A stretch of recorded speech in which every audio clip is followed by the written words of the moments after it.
Good morning, Penelope. Can you hear it? I'm in my bed again.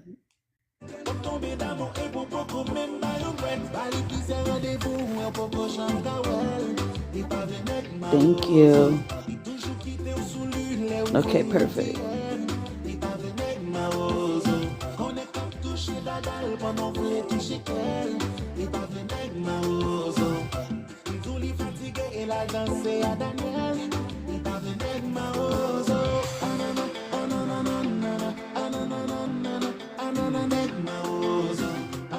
Girl, I can't wait till this busy season is over.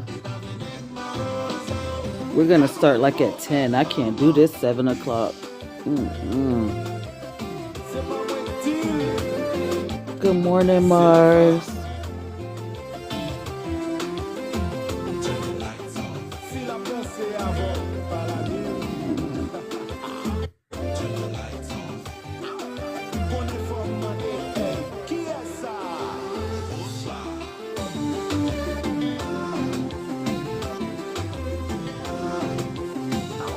I know, right? She beat you in here, Mars.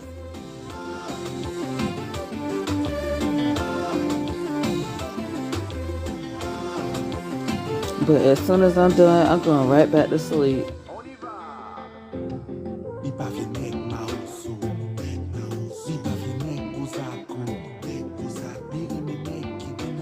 Oh my gosh. Yeah, I joined her thing. I'm like, is she sharing her screen?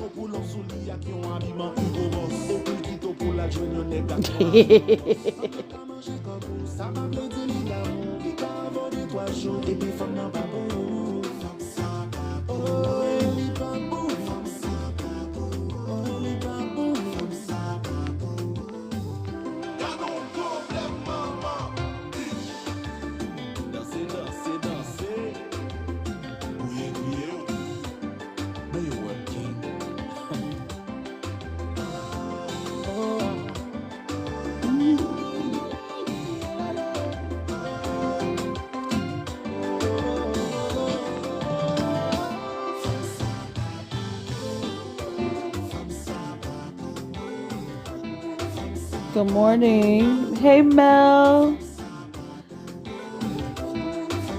Hey, Mel. Hope you can stay for a while.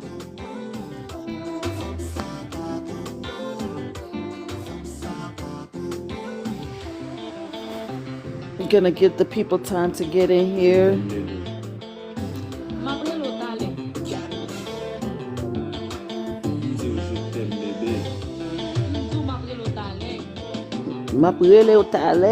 I'm gonna call you in a minute. Leave me alone.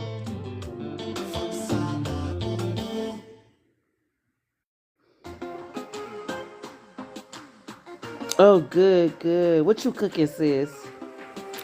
Last night I made some salmon Alfredo and some crabs. We ate good last night.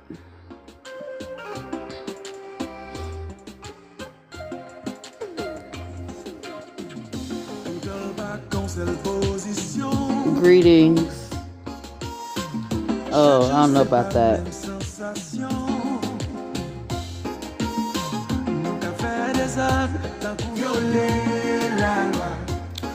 Oh, Chi made it. Yeah, I don't know what that was. I spoke too soon.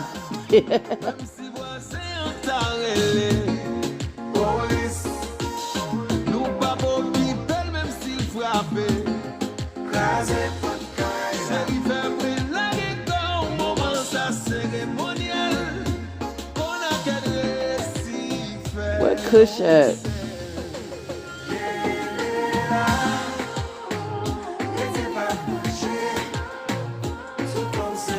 Welcome in, guys. If it's your first time here, I play music because I understand my people don't come on time. It's quite all right.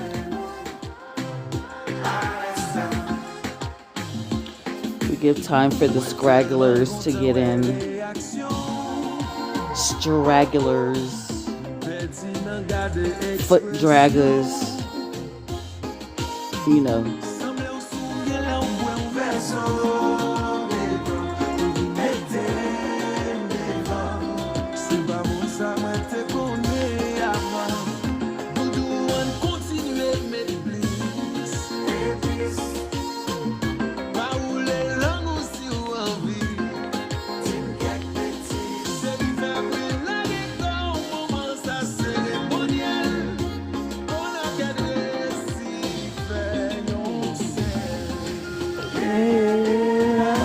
Haman Sopa, good morning, good morning.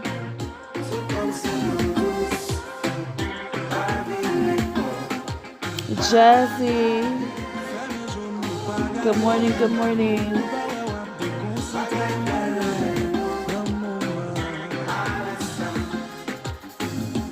Good morning, Dr. Quinn.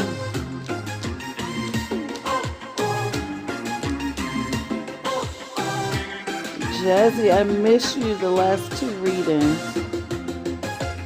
Good morning, good morning.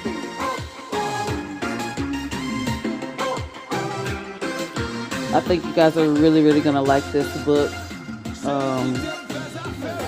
Girl, who you telling? Hey, Chi-Chi. I know, I've been working 11, 12 hours a day. There's Nephew. Good morning, Nephew.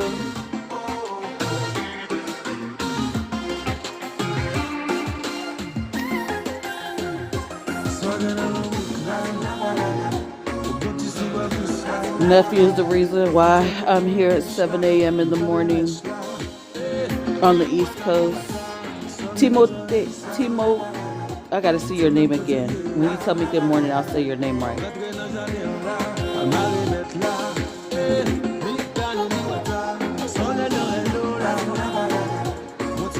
Timothy Poti. I think I said it right. Good morning. There's a baby? What baby? What you talking about, Kush? Hold on, let me go my back up and see what you're talking about. There should not be a baby in the background.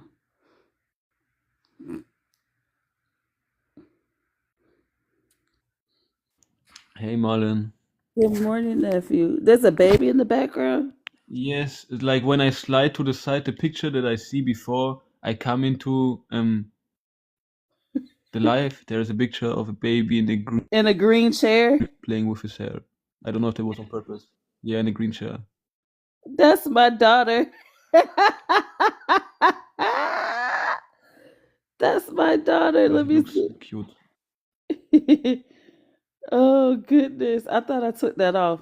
I did it yesterday because I was trying to get to battle with you. Oh, okay, it's gone. I see what you mean. That's my daughter.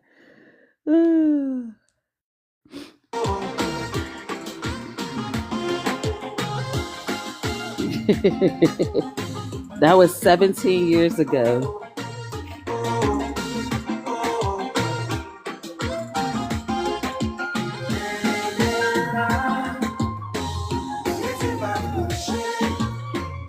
I know T fell asleep on the live last night. We'll give her a little bit time to get up. Oh, I got some coins for you.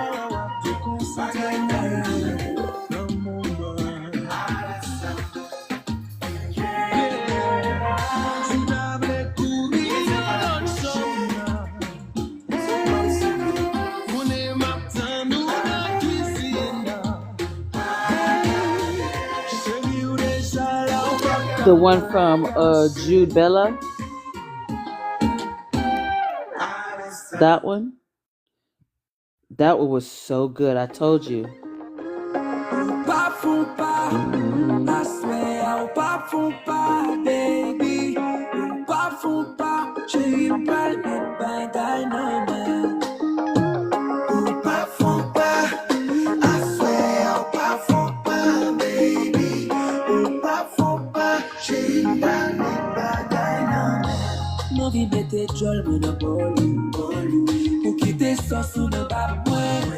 Mhm. Share the live, guys. There she is.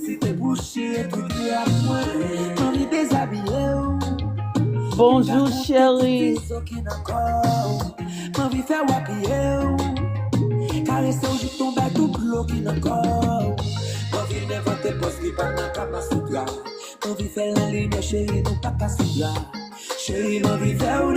I know, sis. Me too, girl.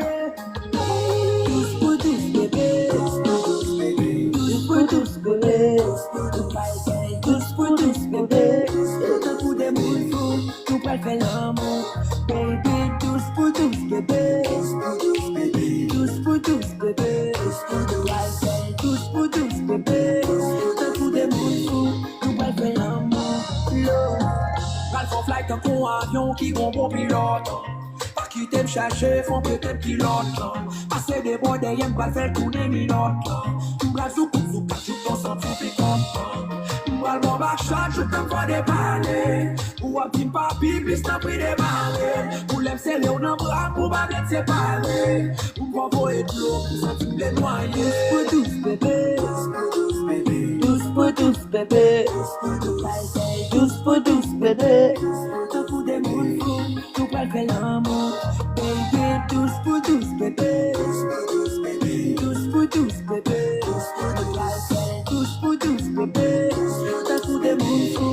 All right, we'll give it 2 more songs and then we'll get started. Okay, guys?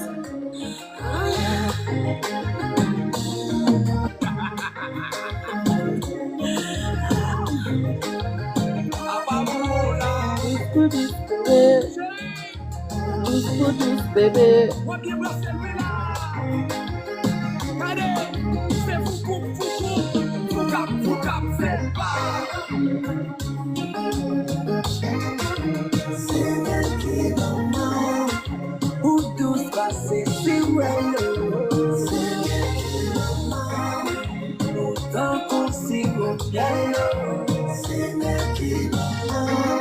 It's cold, Chi Chi. I'm sorry, Bookie.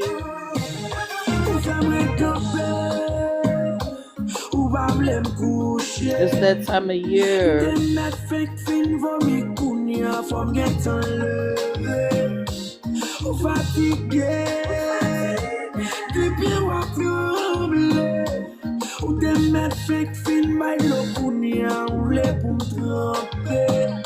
Oh baby,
spend on the beat, oh.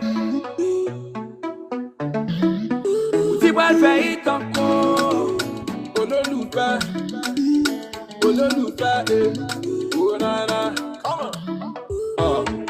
Girl, I don't wanna be a player no more. 'Cause I found in you everything that I need, oh. All right, actually, after this song, we'll get started. In my kingdom, you will be my queen. I will be your king. You can brag to all your friends and your family. Tell them you got a man who loves you endlessly. Loco, baby, got me loco for you. I've never felt this way about nobody else. You deserve all my love. When they may want me to do, will I ever leave you? Baby, it's a no. I wanna marry you. You the best that I ever had. I just want you to be my forever love. Marry me, baby. Marry me, baby. Girl, I'm ready to die for you. Marry me, baby. Marry me, baby. Let me put the ring on for you. Marry me, baby. Marry me, baby. Girl, I'm ready to die for you. Marry me, baby. Marry me, baby. Let me put the ring on for you. Olólùfẹ́, baby farabalẹ̀ make I yarn you the cocoa. Iva. See on top your body, I go spend all I make, oh. Other you, girl, a minute without you, they make me, they want go. Mado, go, mado, go, Good morning. my kind of love, go, you. Give me chance, make I pamper you. Infinity, I go buy for you. Buy for you. My kind of love, go, you. Give me chance, make I pamper you. Even if I don't say not taboo, we go still they do, baby. Marry me, baby. Marry them. You go want me for, baby. Marry me, baby. Oh, so I do anything for you. If you marry me, baby. Marry me, baby. And I'm ready to die for you. Marry me, baby. Let me put the ring on for you. Marry me, baby. Marry me, baby. Girl, I'm ready to die for you. Marry me, baby. Marry me, baby. Let me put the ring on. I cannot wait to see you in your right dress. You can parler, my memory tell our best. I could picture just how beautiful you will be. I will thank God for creating you just for me. Back once now, we are both swallow. Look at me, see the dead. Ma belle pour l'indemnel. Tu vas faire l'homme, on l'a level. Madame, on lit mon coup de balle. Tout est pour changer l'homme, mon combat. Tout y en battant, doit être son bon mal. Tout va être un ton pour la coubaille. Marry me, baby. Marry me, baby. Girl, I'm ready to die for you. Marry me, baby. Marry me, baby. Let me put the ring on for you. Marry me, baby. All right. Marry me, baby. Girl, I'm ready to die for you. Marry me, baby. Y'all ready? One more. What happened, T? You play Tia Savage, My Darling. Yes. Tia Savage, my darling.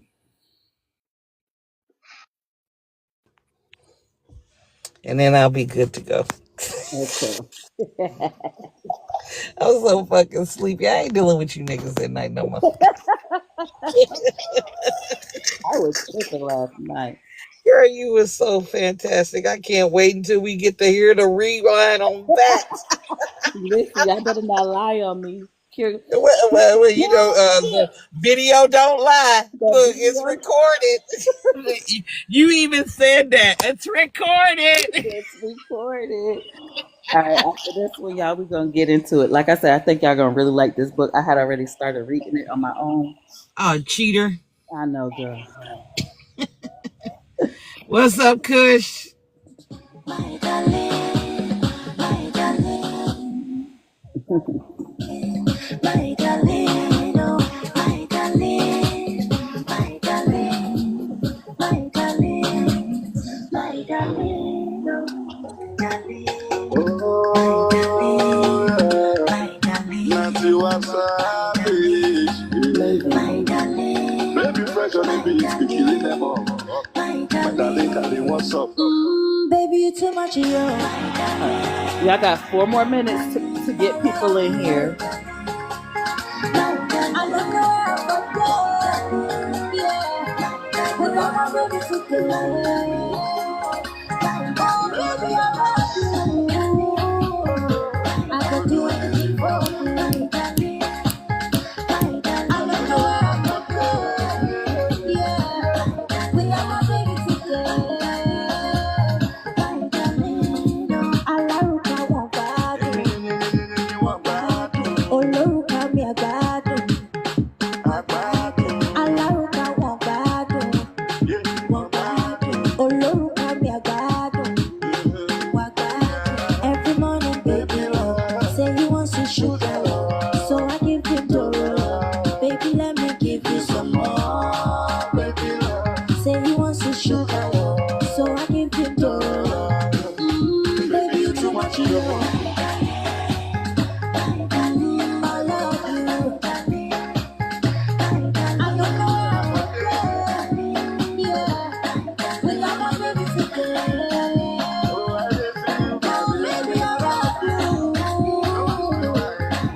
show, telling me that you're, and boy, I'll always love you right, even when the road is rough. Every morning, baby, love, say he wants to sugar love, so I give him Doro love. Baby, let me give you some more, baby love.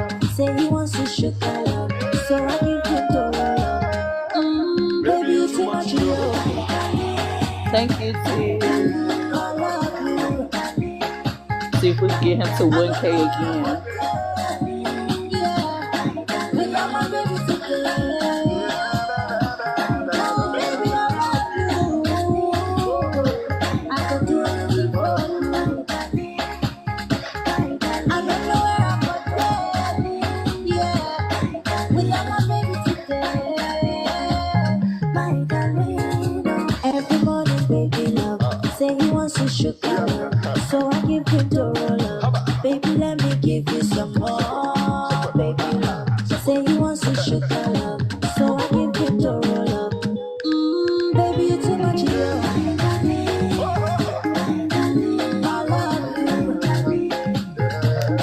I don't know where I'm going. Yeah, we got my baby today. Oh, baby, I love you. I could do anything for you. I don't know where I'm going. Yeah, we got my baby today.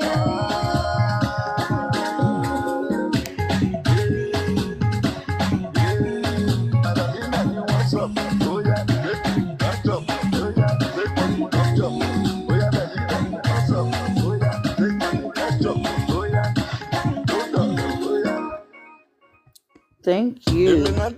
Hey. Yes, Oh, hold on. that is one of my favorite songs. Had me joking. I know, right? Right. The video is beautiful. I bet. Mhm. All What? right. Hey, Look at Ron Pippin. no, look, I ain't gonna be able to make that meet and read today because they had to rush my sister and was here to the hospital. Everything okay? Well, I don't know. They got slammed in 30, 40 minutes away from me. She was supposed to be shipped over here in Greenville, and they got over in Lenore County. Mm. Ron, So I'm keep just, us posted. I hope she's huh? okay. Please keep us posted, brother. I will. So I'm just trying to figure out, since me driving all the way down there when she needs to be up here because her doctor's over here. If I drive down there and she's back over here, then that's driving all the way down there for nothing. So I'm just waiting for them to call me back from Lenore. So I'm over here in Greenville now because I thought they was going to bring over here to the emergency room. Mm. Okay. All right. Well, you can catch it on YouTube. No stress. Take care of your family. All right. Yes. See you later. Yes. Keep me All right. posted, brother. All All right. right. Well, look, T, you got my number. Call me. Yeah, I'm gonna do that now. I apologize. I'm a slacker. Oh, that Okay. was cute, Penelope. All right, y'all. We're gonna get Thank you, started. Lily. All right. All right, Ron. Let us know what's going on. All So the right. prelude is a prologue, excuse me, however you guys decide you want to pronounce it. It's 25 minutes, and chapter 1 is 25. Chapter 2 is 16. So I think we can do all three of those, and then we'll see how we feel after those three, right? Okay, cool.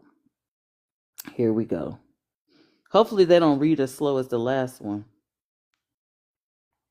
On August 14th, 2021, about 100 miles to the west of Port-au-Prince, the capital of Haiti, Do we like this the speed? tectonic plates. Do we like this speed, or we want me to try the next one It's up? all right for me. It's all right.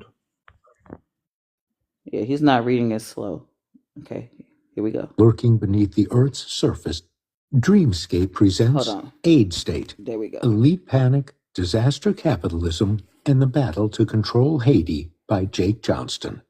Narrated by James Lurie. Okay, yeah, we'll give it some time. Prologue.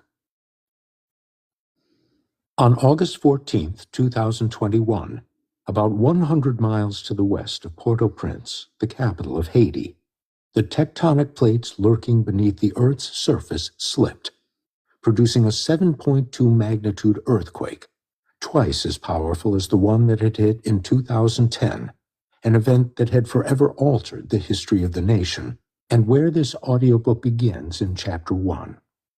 Once again, hospitals and schools collapsed, homes were destroyed, entire communities were cut off from the outside world.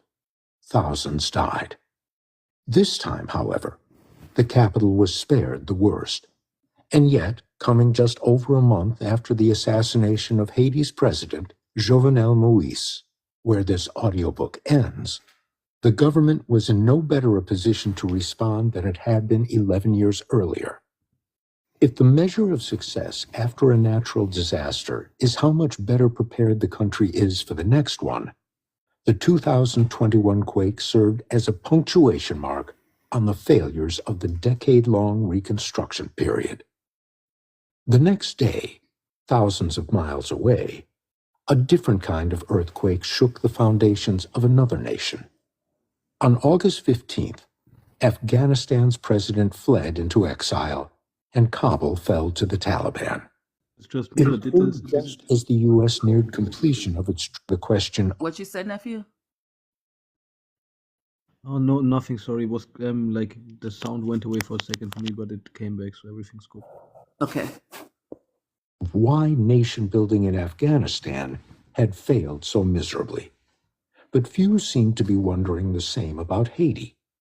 In the latter's case, the president's assassination and the earthquake simply proved that Haiti was a failed state all on its own. But America's foray into nation-building had not been confined to Afghanistan. U.S. troops landed in Port-au-Prince a few years after deploying to Kabul. They were, however, quickly replaced by some 10,000 United Nations soldiers. Though the occupation occurred largely outside the public's view, a parallel effort to that in Afghanistan had been taking place in Haiti for nearly as many years. The histories and futures of the two countries are not defined by the actions of foreign powers alone, of course, but in both nations, the government's eventual collapses were driven by remarkably similar internationally led policy choices. In Afghanistan, the U.S. spent billions in an effort to prop up unpopular presidents, from Hamid Karzai to Ashraf Ghani. As in Haiti, the only thing keeping these leaders in power had been foreign support. Ghani, for example, won re-election in 2019 in a voting process supported by the U.S., United Nations, and other outside actors. Turnout had only been about 20%. As you will hear in this audiobook, that mirrors precisely what had transpired in Haiti. Regardless of the location, it was a tried and true recipe for disaster. The reality is that a state cannot be imposed from outside. Its legitimacy must be homegrown. Over 20 years of foreign-led state building, Haiti and Afghanistan became two of the most aid-dependent countries on the planet. The public sectors de facto replaced by an alphabet soup of multilateral organizations, NGOs, and development companies. In Afghanistan, donors financed roughly 3/4 of public spending. It was a house of cards built on aid, as a foreign official with more than a decade of experience there described it to me. When the fantastically corrupt and Western-backed president fled for exile and the Taliban took power, those donor flows stopped virtually overnight. The house of cards collapsed instantly. In Haiti, the collapse has been taking place in slow motion over multiple years. The UN withdrew the last of its troops in 2017, but there was no organized and armed Haitian force on the scale of the Taliban to immediately seize power. Unlike in Afghanistan, the foreign-backed regime remains in power, and donor funds continue to flow. The collapse is ongoing. Still, the result, hollowed-out public institutions, hand-picked leaders with little popular legitimacy, and a population left behind by the state, has been much the same. By 2021, about half the population in both Afghanistan and Haiti were facing food insecurity. Remarkably, Those levels were practically unchanged after 20 years. And so it should have come as little surprise that tens of thousands from both nations would want to seek a better life outside their own borders. Nearly every American was well aware of their country's efforts in Afghanistan, and polls showed a strong majority favored allowing Afghans entrance into the U.S. The root causes that drove thousands to leave their home country were impossible to overlook. The Taliban was a common enemy. There was even bipartisan support. The Biden administration responded by evacuating an initial 37,000 Afghans to the U.S. for resettlement. When it came to Haiti, however, the reaction was different. The first nation to permanently abolish slavery, Haiti's inequities and the role of the United States in perpetuating them had been systematically obscured from public view for centuries. Few Americans had ever learned about the 1804 revolution, or that the nation was forced to pay a financially crippling freedom ransom for nearly 150 years. The U.S. had occupied the country for nearly 20 years in the early 1900s, but how many knew that, a century later, foreign troops had been in Haiti for nearly that long again? Haiti was, as the obligatory journalistic descriptor went, the poorest country in the Western Hemisphere. No explanation needed. The country was politically unstable, but few cared to ponder why. When it came to Haitians, fleeing the failures of the forgotten 21st century occupation in the world's first independent Black republic, there would be no dignity nor compassion.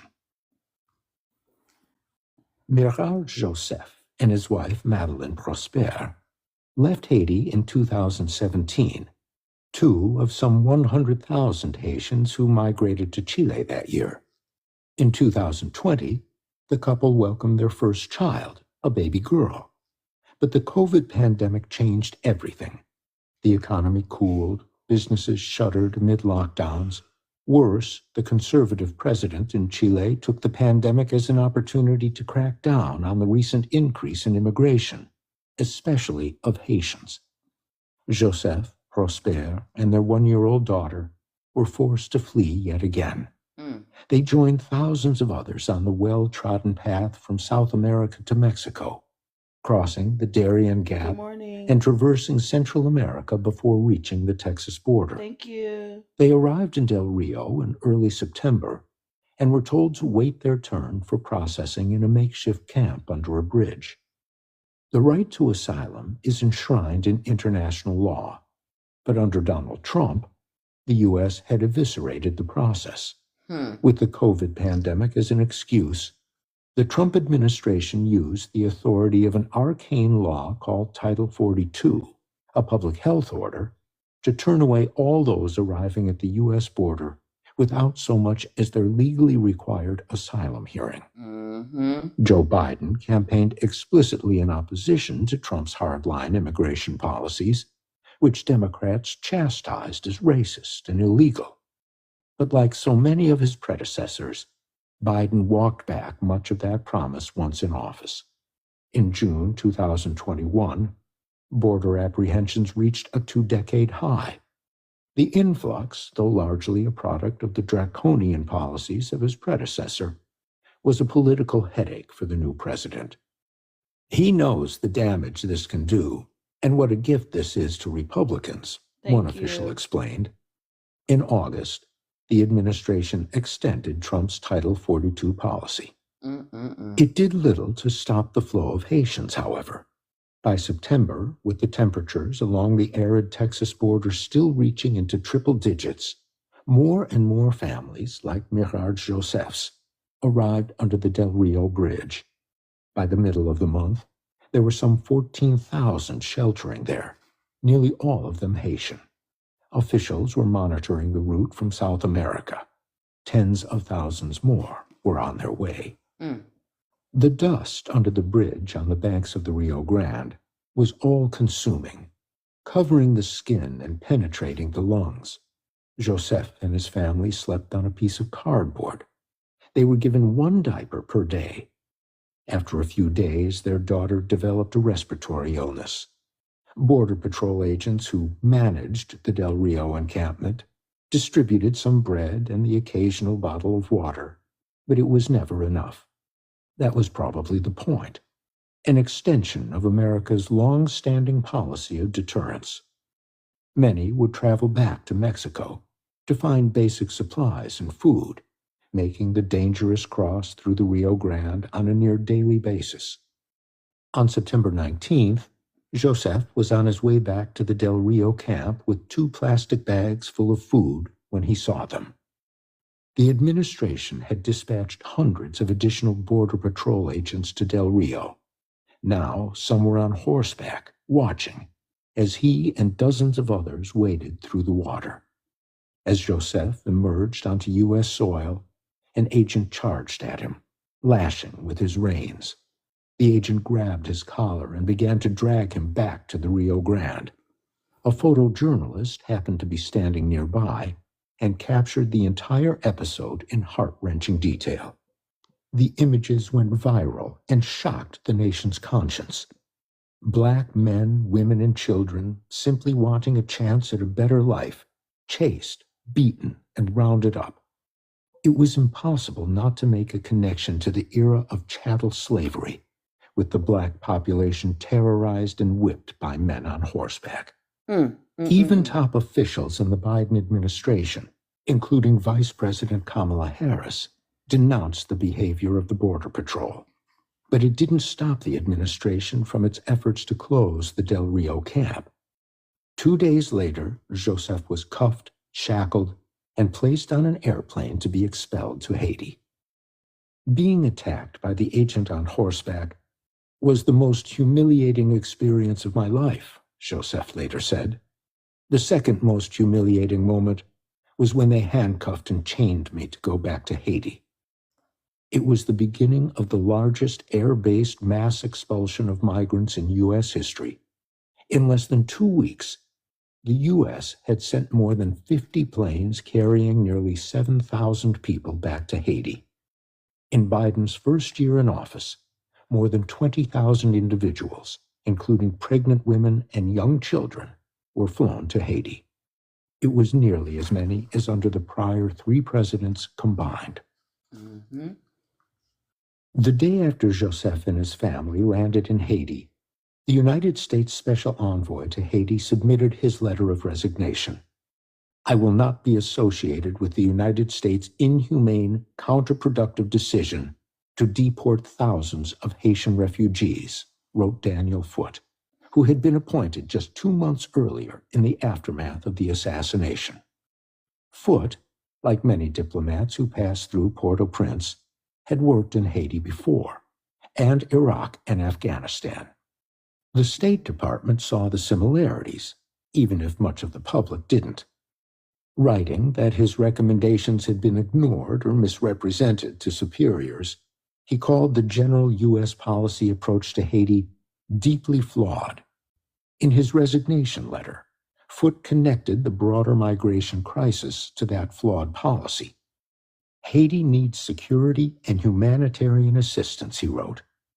But what our Haitian friends really want and need is the opportunity to chart their own course, without international puppeteering and favored candidates, but with genuine support for that course, Foote observed. I do not believe that Haiti can enjoy stability until her citizens have the dignity of truly choosing their own leaders fairly and acceptably. And, he pointed out, the U.S. and its allies in the international community were doing it again, backing an unelected prime minister, Ariel Henry, who had taken office after the assassination of President Moïse, rather than a broad-based initiative led by Haitian civil society organizations.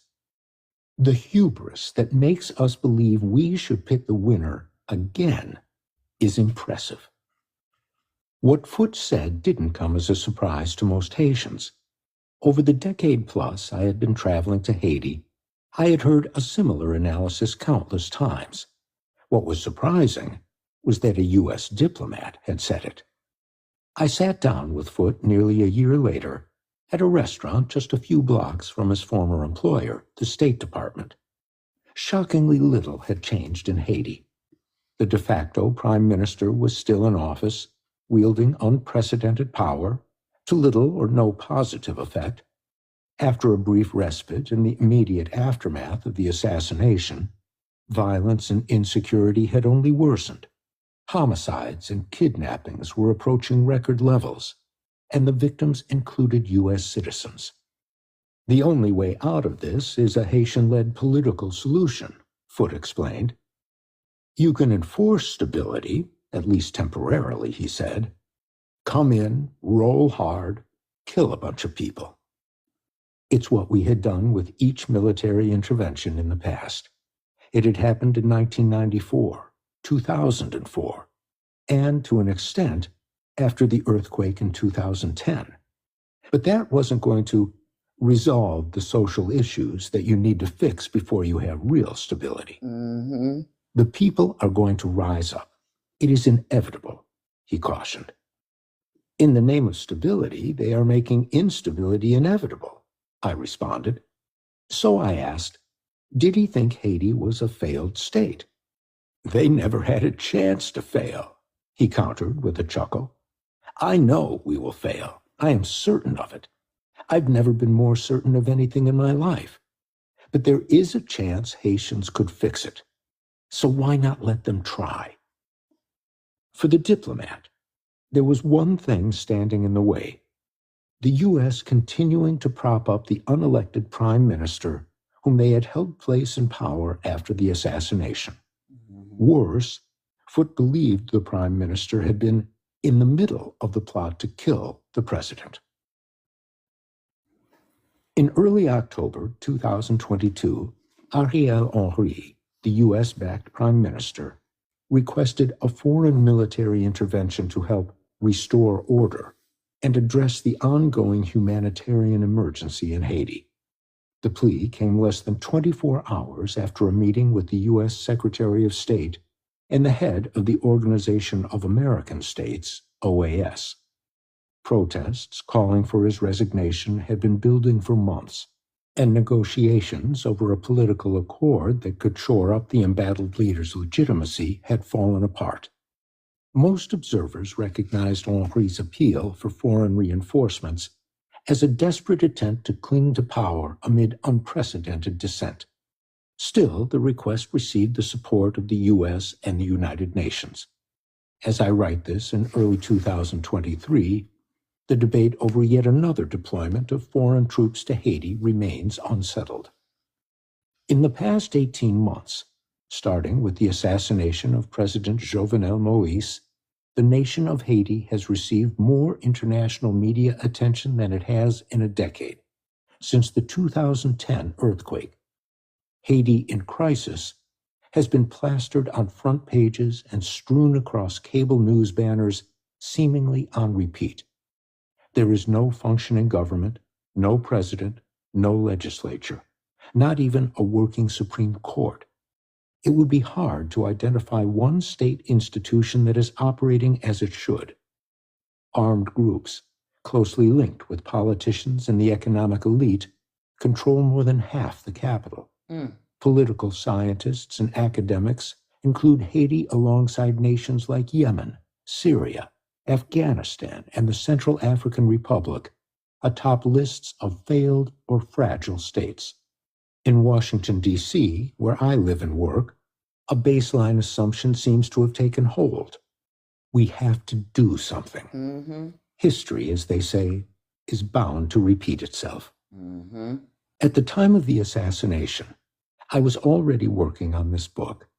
I had first started focusing on Haiti in the aftermath of the 2010 earthquake, when the world pledged more than $10 billion to build back better. Where was the money going? What was being planned? The answers could be found in official reports and contracting databases, generally available only in English, of NGOs, multilateral banks, and government agencies. It quickly became clear that, from my office in D.C., I had more access to information about the foreign-led reconstruction efforts than those communities supposedly on the receiving end of all that support. For more than 10 years, I followed the money, encountering waste and fraud, good intentions, and outright corrupt schemes. But in searching for an answer to where the money had gone, I was confronted by a far bigger story. It wasn't just where it had gone, but why it had gone there in the first place. It wasn't just about an earthquake, but about a revolution that had begun more than 200 years earlier and remained unfinished. A land of magic and mystery, of devastation and dictatorship, Western perceptions of Haiti have been shaped by centuries of colonialism and racism. Though many scholars have referred to Haiti as a failed state, this book puts forth a new designation, aid state, the latest in a long series of foreign-led attempts to manage Haiti. The basic principle underlying the analysis, that the Haitian state has become divorced from the interests and needs of the Haitian people themselves, is something Haitian scholars have filled libraries examining for well over a century. It is their work that informs this contemporary application. I'm often asked what motivates U.S. government policy in Haiti: migration, economic development, political stability. These are often the publicly stated reasons, but they don't capture the reality. Most simply, I answer, during the past decade, U.S. officials have wanted to keep Haiti out of the news. If it's in the U.S. media, it means there could be a domestic political cost to whatever is generating the headlines. But I think there's something more. Officials just don't really want the public to see. For 2 centuries, Haiti has been a mirror of morality held up to the world, and we continue to fail the test. Analyzing U.S. policy in Haiti means confronting the hypocrisy at the core of our own origin story. Another question is, why Haiti? I'm not Haitian. There are plenty of other countries in the world worth focusing on. So why Haiti? For me, focusing on Haiti began as a lens to better understand U.S. foreign policy, though I quickly realized it was more like a magnifying glass.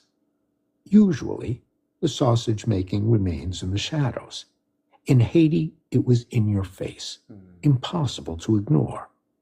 Eventually, I fell for the country itself, the people, the beauty, the history.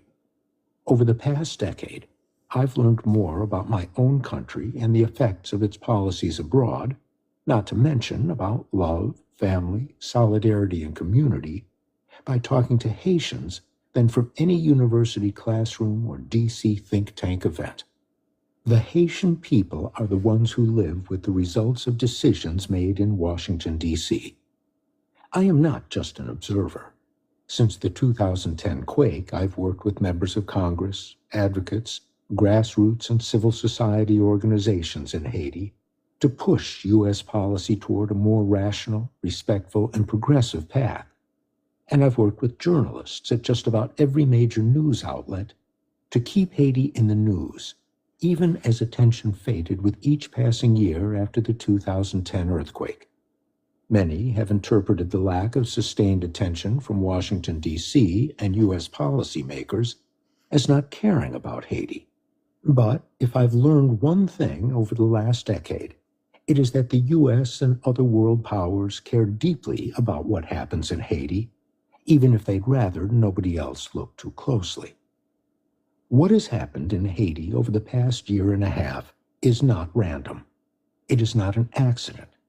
It is not due to progress-resistant cultural influences, as David Brooks opined in the New York Times after the 2010 quake, nor to a pact with the devil, as the televangelist Pat Robertson spewed. As I argue in this book, what has occurred is the result of specific policies pursued by the world's great powers, the natural result of the aid state's imposition and inevitable collapse. Today, in Washington, New York, Ottawa, Paris, and Brussels, the question pertaining to Haiti is framed as a decision between intervening or not. The reality is that foreign intervention never stopped. The question, therefore, is whether to continue intervening or, at long last, to stand in solidarity with the Haitian people as they chart their own future free from foreign meddling and elite state capture. All right, so that was the intro. Y'all ready? Look at King David, my copper brother. Not the copper brother. Oh man, I'm ready, sis. Let's do it. Yeah, Kush, what you got to say, Kush? You ready? Yes. Let's get it. That's my copper brother. Chapter 1. The Compassionate Invasion. Oh, she says she can't wait. On January 12, 2010, Haitian President René Préval left his office in the white-domed National Palace in the capital city of Port-au-Prince a little earlier than usual. He and his wife Elizabeth wanted to stop home before attending a gala that Tuesday evening hosted by the U.S. ambassador. The president pulled into the driveway of their private compound, got out of the car, and noticed his 8-month-old granddaughter Alessa in the courtyard with her nanny. He picked her up and pulled her close. It was 4:53 p.m. 8 miles underground, 2 tectonic plates shifted. The friction produced an explosion equivalent to some 475,000 pounds of dynamite. A deep rumble rose from the earth. The land beneath the Préval's feet began to shake. He fell to his knees. His wife was knocked back onto the ground. Their house swayed, and then they watched it collapse, unsure if their 2 daughters had been trapped inside. Within 30 seconds, the sky was dark, the low evening sun obscured by hazy clouds of dust and debris. Elizabeth turned to her husband. "Let's get out of here before the ground opens up," she said, frightened. But they stayed instead, and soon opened the gates of their compound and invited those in the street, confused, injured, in shock, to join them. Nobody could fully grasp what had happened, what was still happening. The earth shook again. The phone lines were down. The power was out. The president was unable to reach his aides or ministers. Soon, the Minister of the Interior arrived on the lawn, covered in dust. The Prime Minister, Jean-Max Bellerive, arrived a short time later on a motorcycle. His car had been crushed. The Chief of Police, the Justice Minister, and a number of top advisors followed. The National Palace had collapsed, Préval learned. So had the Parliament, the police headquarters, the Justice Ministry. When the dust-clouded sun fell beneath the horizon line at 5:30 p.m., Port-au-Prince was darker than anybody remembered seeing it before. Unable to communicate with anyone not already in his front yard, the president hired a handful of motorcycle taxis, motos as they're known in Haiti. He sent an emissary on one to the U.S. ambassador's residence.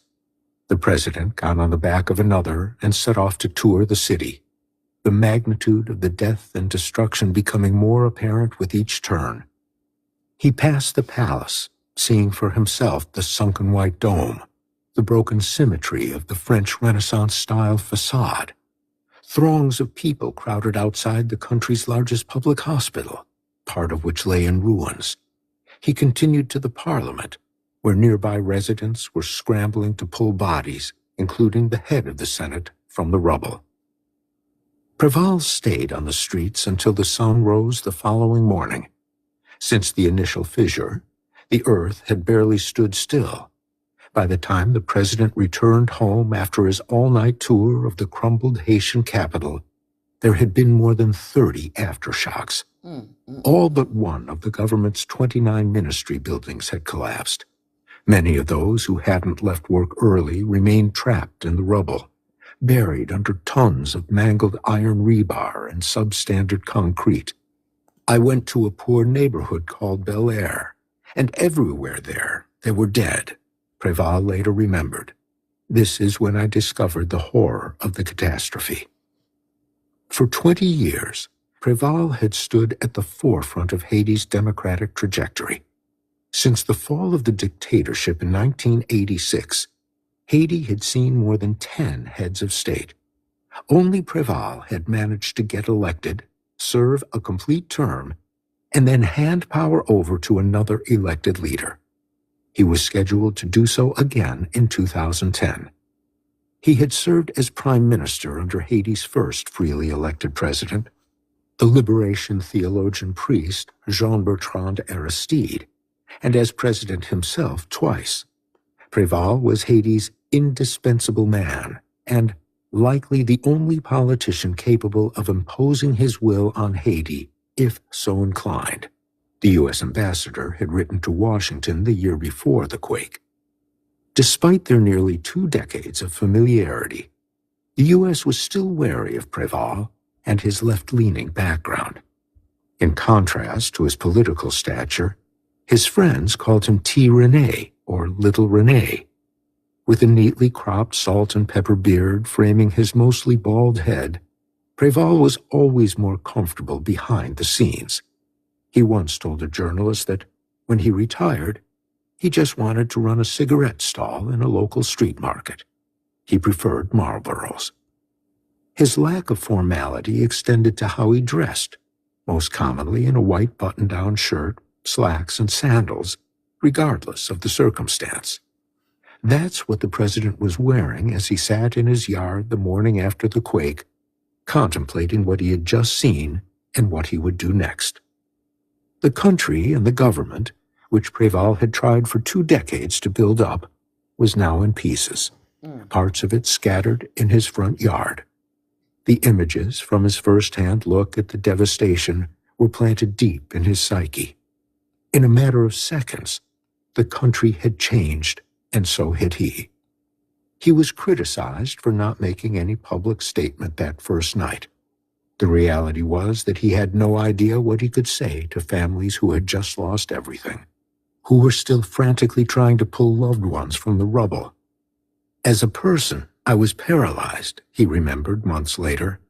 I couldn't find the words. But he had asked for help, starting with the U.S. ambassador. He may not have had the words, but after his all-night tour of the city, one thing was clear. The catastrophe was beyond the means of Haiti to respond, he said. On a map, Haiti looks like a crab's claw, open and reaching west into the Caribbean Sea from the Dominican Republic, the country with which Haiti shares the island of Hispaniola. Port-au-Prince, the capital and the center of the country's economic and political life, is the claw's hinge and sits just 30 miles from the border. Deeply impoverished communities occupying the land nearest to the bay surround the palace and most government buildings. Unlike most of its Caribbean neighbors, the capital's shoreline is devoid of hotel chains or beach resorts. Instead, the land has long been used for industrial manufacturing and squatter camps for workers. The real estate is coveted by developers, producing an inherent tension over Port-au-Prince's land use. Préval's presidential compound, a white, box-like 2-story home with a smaller guest house where his aides work, sits on a curving hillside to the southeast, higher up into the mountain range that protects the city and the country's elite. The U.S. ambassador's residence stands about halfway between the top of the mountains and the bay. On the afternoon of that same tragic Tuesday, U.S. Ambassador Kenneth Merton had hosted Lieutenant General P.K. Ken Keane, the second-in-command of U.S. Southern Command, or SOUTHCOM, the Pentagon wing that oversees operations in Latin America and the Caribbean. A former Army Ranger and Special Forces commander, he was on a routine visit from his Florida headquarters. After a long day, the two sat on the veranda of the ambassador's residence, enjoying the setting sun and drinking a couple of Diet Cokes. Upstairs, Merton's wife Susan and their 2 daughters were reviewing the guest list for a reception to be held in Keane's honor, the reception that President Préval had left the office early to attend. At 4:53 p.m., as the ground began to shake, Mrs. Merton noticed the palatial staircase inside the front entrance rippling like waves in the ocean, while actual waves spilled over the edges of the pool outside. But the residence, constructed in 1938, stood. From the hillside perch, the city below appeared gone, hidden by a rapidly expanding cloud of dust. They could hear screams coming from the city's densely packed neighborhoods in the distance, and the collapsed Hotel Montana nearby, where the team accompanying Keene had been staying. On a typical day, one could see the historic hotel from the front of the home.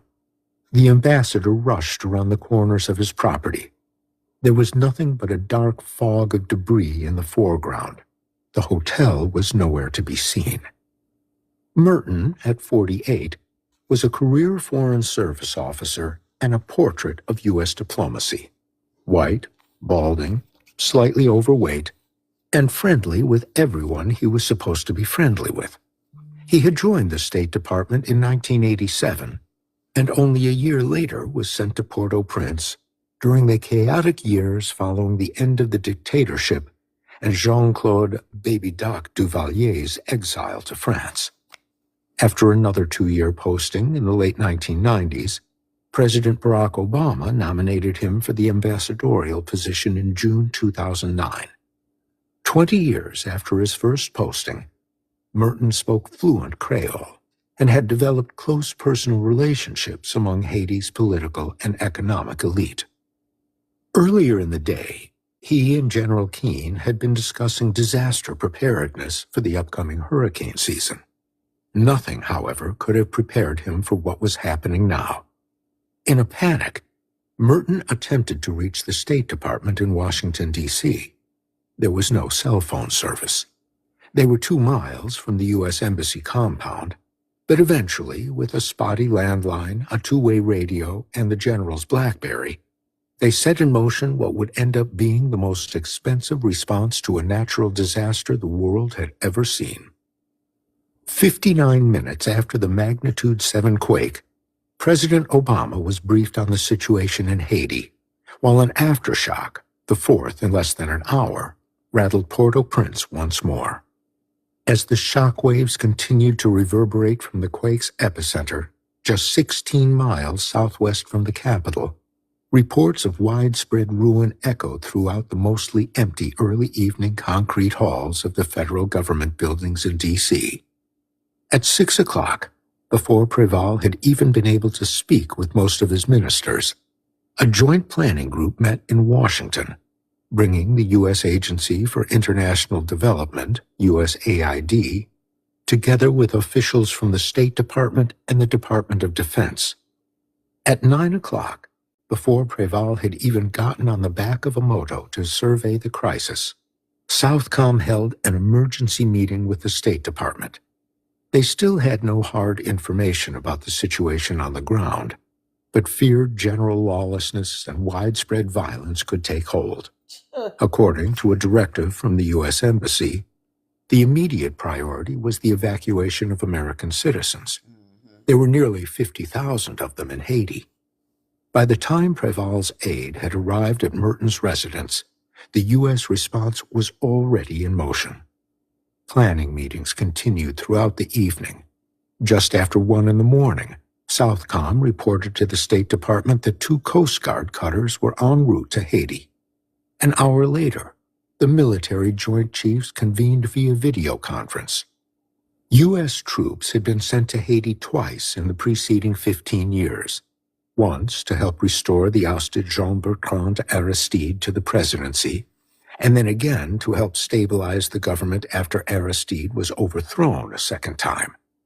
The Pentagon continued to keep a close eye on the country, with confidential intelligence briefs prepared by Southcom in the months before the quake, providing leadership with regular updates on the number of Haitians attempting to migrate to America and any possible risks to stability. The earthquake, they determined, was a threat to U.S. national security. The Joint Chiefs' most immediate fear was that if the situation was not quickly stabilized, there would be a mass exodus toward Cuba and the U.S., according to an after-action report prepared by the U.S. military. Mm. Unlike the palace and the president's residence, the U.S. Embassy in Port-au-Prince, one of the largest structures in American diplomacy, remained standing. But the day after the earthquake, most of its employees were told to pack their belongings and leave. By daybreak on the following morning, as Préval was finally returning home from his tour, the first U.S. ships had arrived off the coast, and a helicopter began evacuations of 3 or 4 people at a time, starting with a few injured embassy employees. Later, a steady stream of black SUVs ferried staff, their families, and their pets in heavily guarded convoys to the airport. With the control tower damaged, however, most planes could not take off or land. Mona Augustine, heavy-set with thick dreadlocks wrapped up and over his head, had spent the early part of January 12th at his modest home in Delmar 30, a middle-class neighborhood between the seaside shantytowns of downtown and the relatively wealthy suburbs that filled out the hills above. Delmar is the main road between the two areas, and traveling up the hill is like climbing Haiti's socioeconomic ladder. The street numbers increase as you go, and the higher the number, the wealthier the neighborhood. Most days, in the afternoon, Augustine walked to St. Vincent's School for Handicapped Children, where he volunteered teaching music. He played guitar and was the lead singer in a Haitian folk band. On January 12th, however, Mona was ill. He tossed and turned in bed most of the day, fighting violent stomach pains and an aching fever. He never went to St. Vincent's, where the school collapsed, killing almost all the children and teachers. When the earth shook, Augustine, too, had been buried in the debris of his home. It was impossibly dark when Augustine initially came to. He was trapped, but it was as if the earthquake had shaken the illness from him. He was alive, and his wasn't the only house on the block to collapse. He could hear neighbors calling to him, pulling up shards of concrete, zinc metal roofing, and splintered wood to release him. He listened to the screams of other neighbors just a few feet away. Somehow, he did not suffer any major injuries. A few blocks away, the Deli Mart, one of the biggest supermarkets in the capital, had folded into itself, trapping dozens of shoppers and employees inside. Other screams of pain and cries for help sounded far away and seemed to echo forever.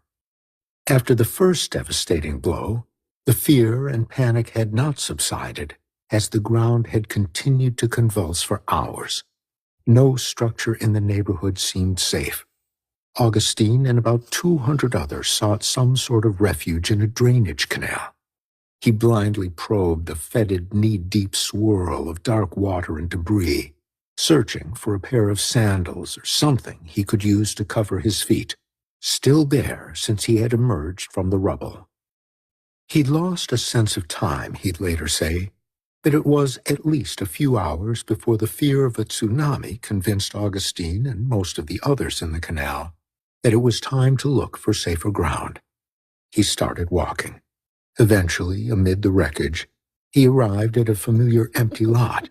He wasn't even sure how he got there, but he knew the space well. Neighborhood vendors set up their food stalls here, and neighborhood kids played soccer on the vacant and often trash-clogged field set back off the street. Many others kept walking in search of higher ground, but Augustine stayed. By the next morning, he knew this field was where he had to be and where his old neighbors needed to come. Through his band, Augustine had international connections and friends with places for him to sleep. Still, something greater seemed to be pulling him toward this nondescript grassy lot. People were injured, Mona later remembered. One person was missing a leg, but there was nothing for them. I said, "Wow, I need to do something. I need to help." President Obama issued a statement at 10:20 a.m. the following morning of January 13th, 2010. He had just spoken briefly with Préval by satellite phone. We are just now beginning to learn the extent of the devastation, Obama told the press. The reports and images that we've seen of collapsed hospitals, crumbled homes, and men and women carrying their injured neighbors through the streets are truly heart-wrenching, he said before pledging the unwavering support of the United States. The military was already at work repairing the airport's control tower at Preval's request. Thankfully, the runways hadn't been damaged too severely. Aid flights could start landing soon, Obama said. A few hours after Obama spoke, General Douglas Fraser, the commander of Southcom, addressed reporters at the Pentagon's briefing room in Arlington, Virginia. "We have a very robust effort headed in that direction," he said. Preval had requested assistance, but Southcom didn't have a plan in place for a humanitarian response of this nature. "The bottom line," Fraser told reporters, "is we don't have a clear assessment, right now, of what the situation on the ground is, what the needs within Port-au-Prince are, how extensive the situation is." The military had coordinated relief efforts before, both at home and abroad. But General Fraser was, first and foremost, mobilizing the Pentagon's assets to protect U.S. interests. Fearing a seaborne exodus, and with 50,000 U.S. citizens on the ground, the Pentagon simply pushed as many resources as possible toward Haiti. The USS Carl Vinson, an aircraft carrier, was dispatched along with the USS Baton, an assault ship. A battalion from the Army's 82nd Airborne Division was put on standby, as were 2,000 members of the 22nd Marine Expeditionary Unit. By late morning, the day after the quake, after traveling by land from the Dominican Republic, a CNN news crew had finally made it to the airport in Port-au-Prince. Medical correspondent Sanjay Gupta held a microphone to Preval, who was wearing the same white button-down shirt from the day before, though somehow his wife had found a few moments to wash and press it earlier that morning. Gupta asked where the president was going to sleep that night. "I don't know," Preval responded. "It is striking," Gupta said, addressing the camera directly. "The president of this country doesn't know where he's going to sleep tonight." "No," Preval said, correcting the CNN reporter. "I have plenty of time to look for a bed, but now I am working on how to rescue the people." The streets had to be cleaned, he said, the rubble cleared. There were people crowding outside hospitals, and there was an urgent need for medical assistance. The president seemed to be staring off into the distance as he spoke. Gupta asked if he was worried about violence breaking out, as people became desperate for food and water in the coming days. "No," Preval again responded flatly, suggesting the question missed the concerns of the Haitian president and the needs of his country, still in the throes of this horrific life-and-death crisis. That evening, the first U.S. military plane touched down at the airport. It wasn't until early afternoon on January 14th, 48 hours after the first great shock, that President Preval formally sat down with international officials, including Merton. He reiterated his appeal for assistance and laid out his government's priorities. Re-establish telephone communications, clear the streets of debris and bodies, provide food and water to the population, bury cadavers, treat the injured, coordination. Security remained absent from the list. The president's stated needs stood in stark contrast to the fears of violence expressed by Gupta, the concerns about mass emigration away from Haiti, and what was becoming an increasingly militarized relief effort. The same day, the Pentagon formally initiated Joint Task Force Haiti, with General Keane taking command and control in Port-au-Prince. C-130 planes stuffed with relief supplies and infantry body armor rolled into the airport, now under the general's authority. The battalion from the 82nd Airborne stepped out from their helicopters onto the grass outside the collapsed National Palace. It was the beginning, as Time magazine put it, of the compassionate invasion. Chapter 2: The Fear. At the peak of the military response, on January 31st, 2010, there were more than 22,000 American soldiers in or off the shores of Haiti, a country about the size of Massachusetts. Canada, coordinating closely with Washington, sent 2,000 additional troops and 2 naval ships. Israel, the Dominican Republic, and more than 24 other countries also provided significant military assets, including elite search and rescue teams centered in Port-au-Prince. They joined more than 12,000 United Nations peacekeepers, whose presence on Haitian soil predated the quake. It was as if 40,000 foreign troops had descended on Boston. At the time, there were about 70,000 troops in all of Afghanistan, where the U.S. was actively engaged in a war. 33 U.S. Naval and Coast Guard vessels served as offshore hospitals and helicopter landing pads, largely for relief and evacuation purposes, but also functioning as floating barriers to contain the potential waves of immigrants pushing offshore. More than 300 military aircraft were conducting aid distributions and evacuations. It had taken the military less than 24 hours to reopen the airport. The U.S. evacuated more than 16,000 of its citizens, the largest such operation since World War II. The Pentagon reported delivering 2.5 million liters of water, 17 million pounds of bulk food, and 5.7 million individual meals. Military doctors performed more than 1,000 surgeries and treated more than 9,000 patients. The numbers are impressive, and the response saved thousands of lives. But the military security took precedence over the list of other basic needs that Preval had communicated to the international community, and that were readily apparent to anyone on the ground in Port-au-Prince. The U.S. military response alone cost more than $500 million, nearly 8% of Haiti's GDP. Tens of millions were spent on fuel as helicopters and SUVs sat idling. $20 million went to Agility, a logistics contractor once blacklisted by the U.S. for fraud in Iraq. At one point, a U.S. Air Force plane made daily flights over Haiti, broadcasting a message in Creole. If you think you will reach the U.S. and all the doors will be wide open to you, that's not at all the case. And they will intercept you right on the water and send you back home where you came from, the message bellowed.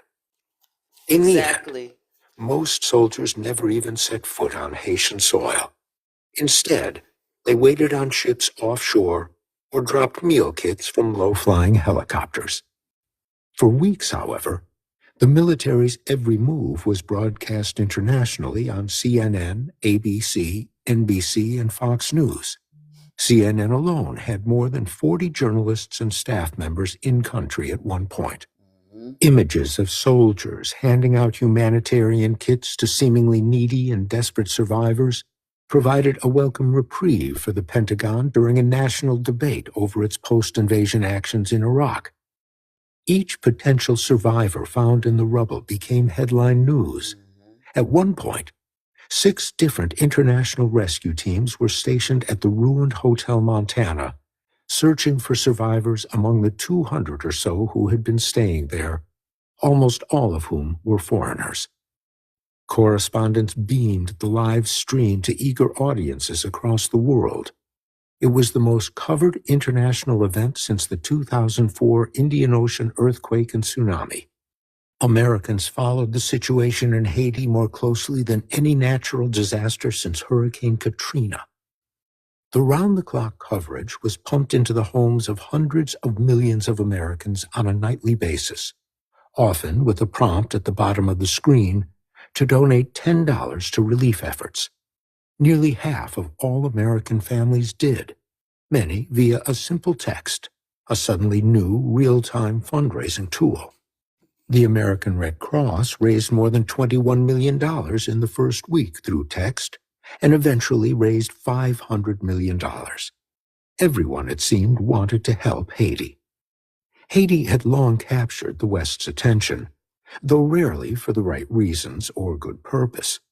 It was, to many, a dark place of dictators and military coups, of political violence and unimaginable savagery, of child slaves and HIV-infected boat people. In much of the popular imagination, if Haiti existed at all, it remained a mystical island under the control of voodoo, where even the outlandish seemed possible. Royal Caribbean cruise ships made regular stops to a remote beach in Haiti that at least, but for years didn't even disclose to passengers that they were in fact in Haiti. After the earthquake, in the opinion pages of the New York Times, award-winning columnist David Brooks lamented the progress-resistant cultural influences present in Haitian society that had contributed to the ruin. Christian televangelist Pat Robertson suggested it was retribution for Haiti's pact with the devil, a reference to the belief among many evangelicals that followers of voodoo worship the devil. The post-quake focus on security was a product of and fed into the West's worst perceptions of Haiti.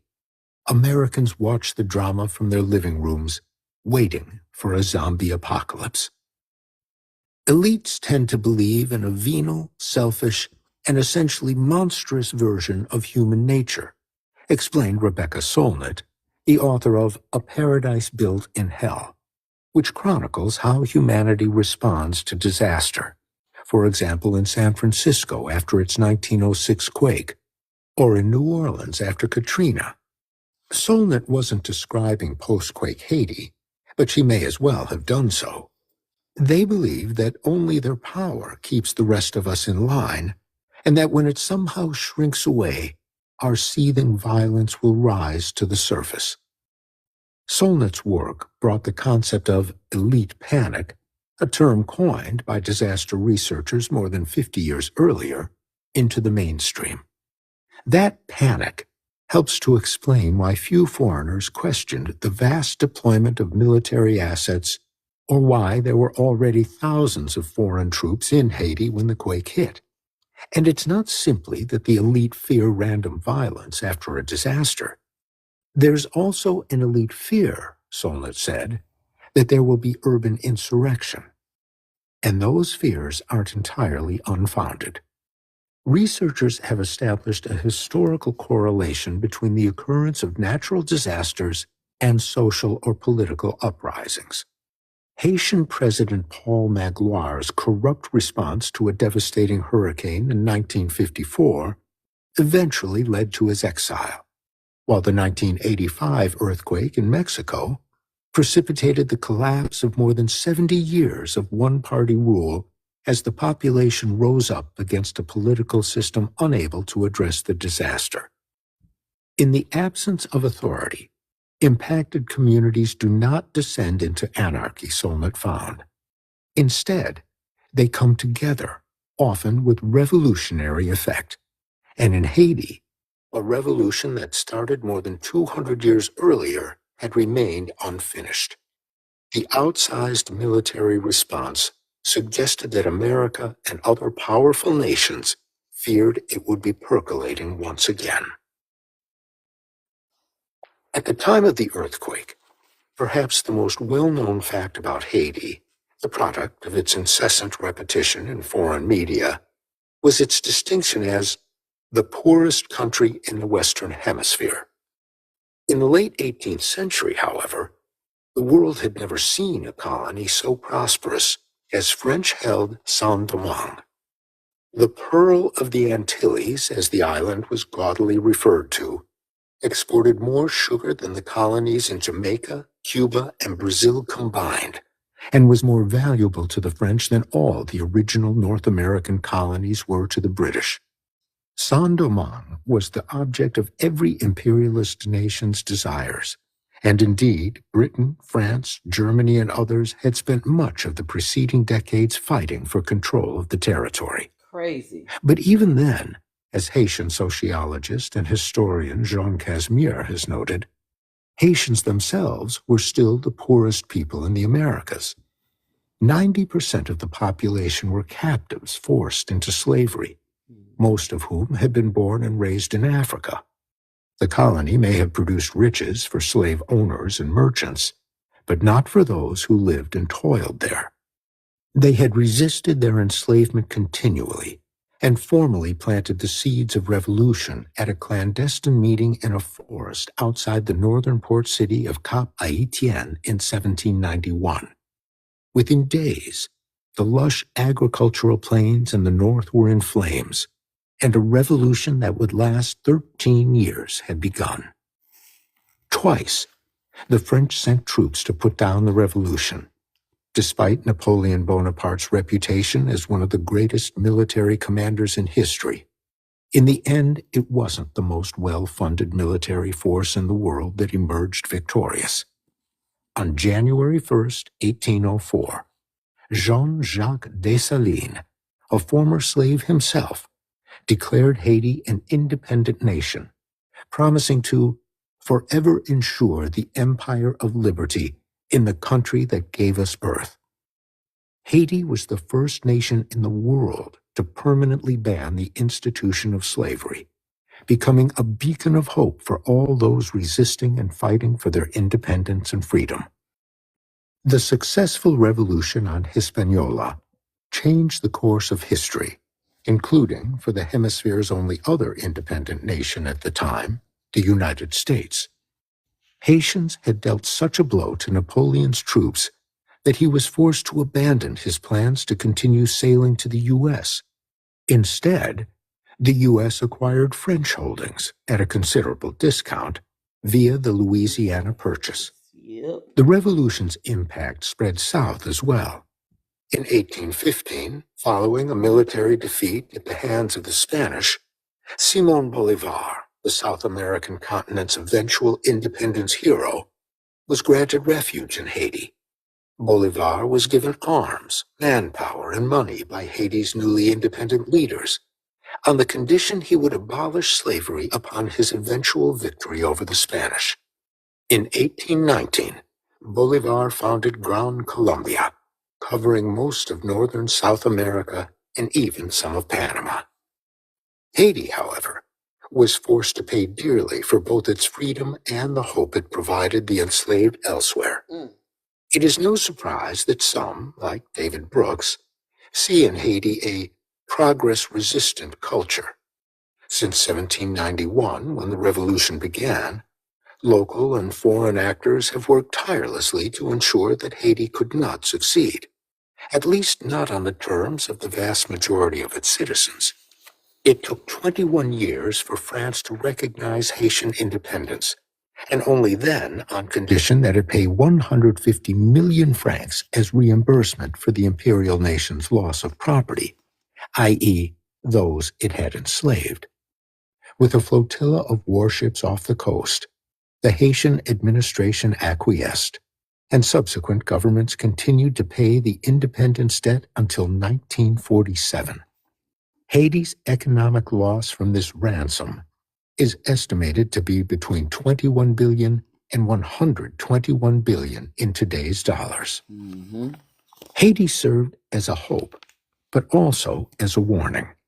Fearful of the message the newly free nation was sending to its own enslaved population, Southern members of the U.S. Congress banned the use of the word Haiti in the Capitol building. It took America even longer than France, failing to recognize the nation of Haiti until 1862, after the secession of Southern states. Even Bolívar did not send diplomatic representation to Haiti. Though an abolitionist, Bolívar had little desire to see real power handed over to the masses. Few revolutionary leaders in Haiti did either. Though the nation had achieved independence, its leaders failed to create a state that represented the people, the vast majority of whom had been born and raised in Africa. The economic model of extraction continued, and thus the revolution was never completed. As Jean Casimir writes in The Haitians, A Decolonial History, the very oligarchs who had sustained the colonial world were, to a large extent, those who took charge of the future of the new state during the 19th century. However, the new elite and public administration were unable to impose their will on a population that refused to obey and continued to resist. At the point of independence, it was the interplay of three distinct social blocs that determined the state of Haitian society. They were the local elite, foreign powers, and peuple, the masses. For 200 years, the former two groups have sought to manage the latter to ensure the continuation of the extractive policies of the colonial era. This economic system consolidated further under the brutal Duvalier family's dictatorship. The state did not provide for the population, but rather served as a means of enrichment for those politically connected and as a repressive force able to maintain control over the silenced majority. But the constant resistance from the masses has meant that Haiti's position at the forefront of the struggle for independence has not been confined to the nation's colonial history. It has also ensured that foreign powers and the local elite have never stopped trying to control the population. All right, so that was chapter 2. The next chapter is 32 minutes. Y'all got it in y'all? Yes, definitely. Yeah, these chapters are pretty short. Yeah. I mean, I got another 32 minutes. What about you, Kush? I have that time. Yeah. Yes, that's what the chat. All right. Let's roll. All All right. right. Chapter 3. The Blue Helmets. There was too much going on at eye level for most to look up, but the airspace above the capital must have looked unnaturally crowded on the afternoon of January 14th, 2010. At one point, 11 planes circulated overhead, pilots waiting for clearance to land, hoping they had enough fuel to make it to the Dominican Republic or back to Miami if that clearance never came. Fuel supplies at the airport were running low. Meanwhile, friends and family members were still digging through piles of crumbled concrete looking for survivors, taking stock of what was left of their belongings, and worrying about where their next meal might come from.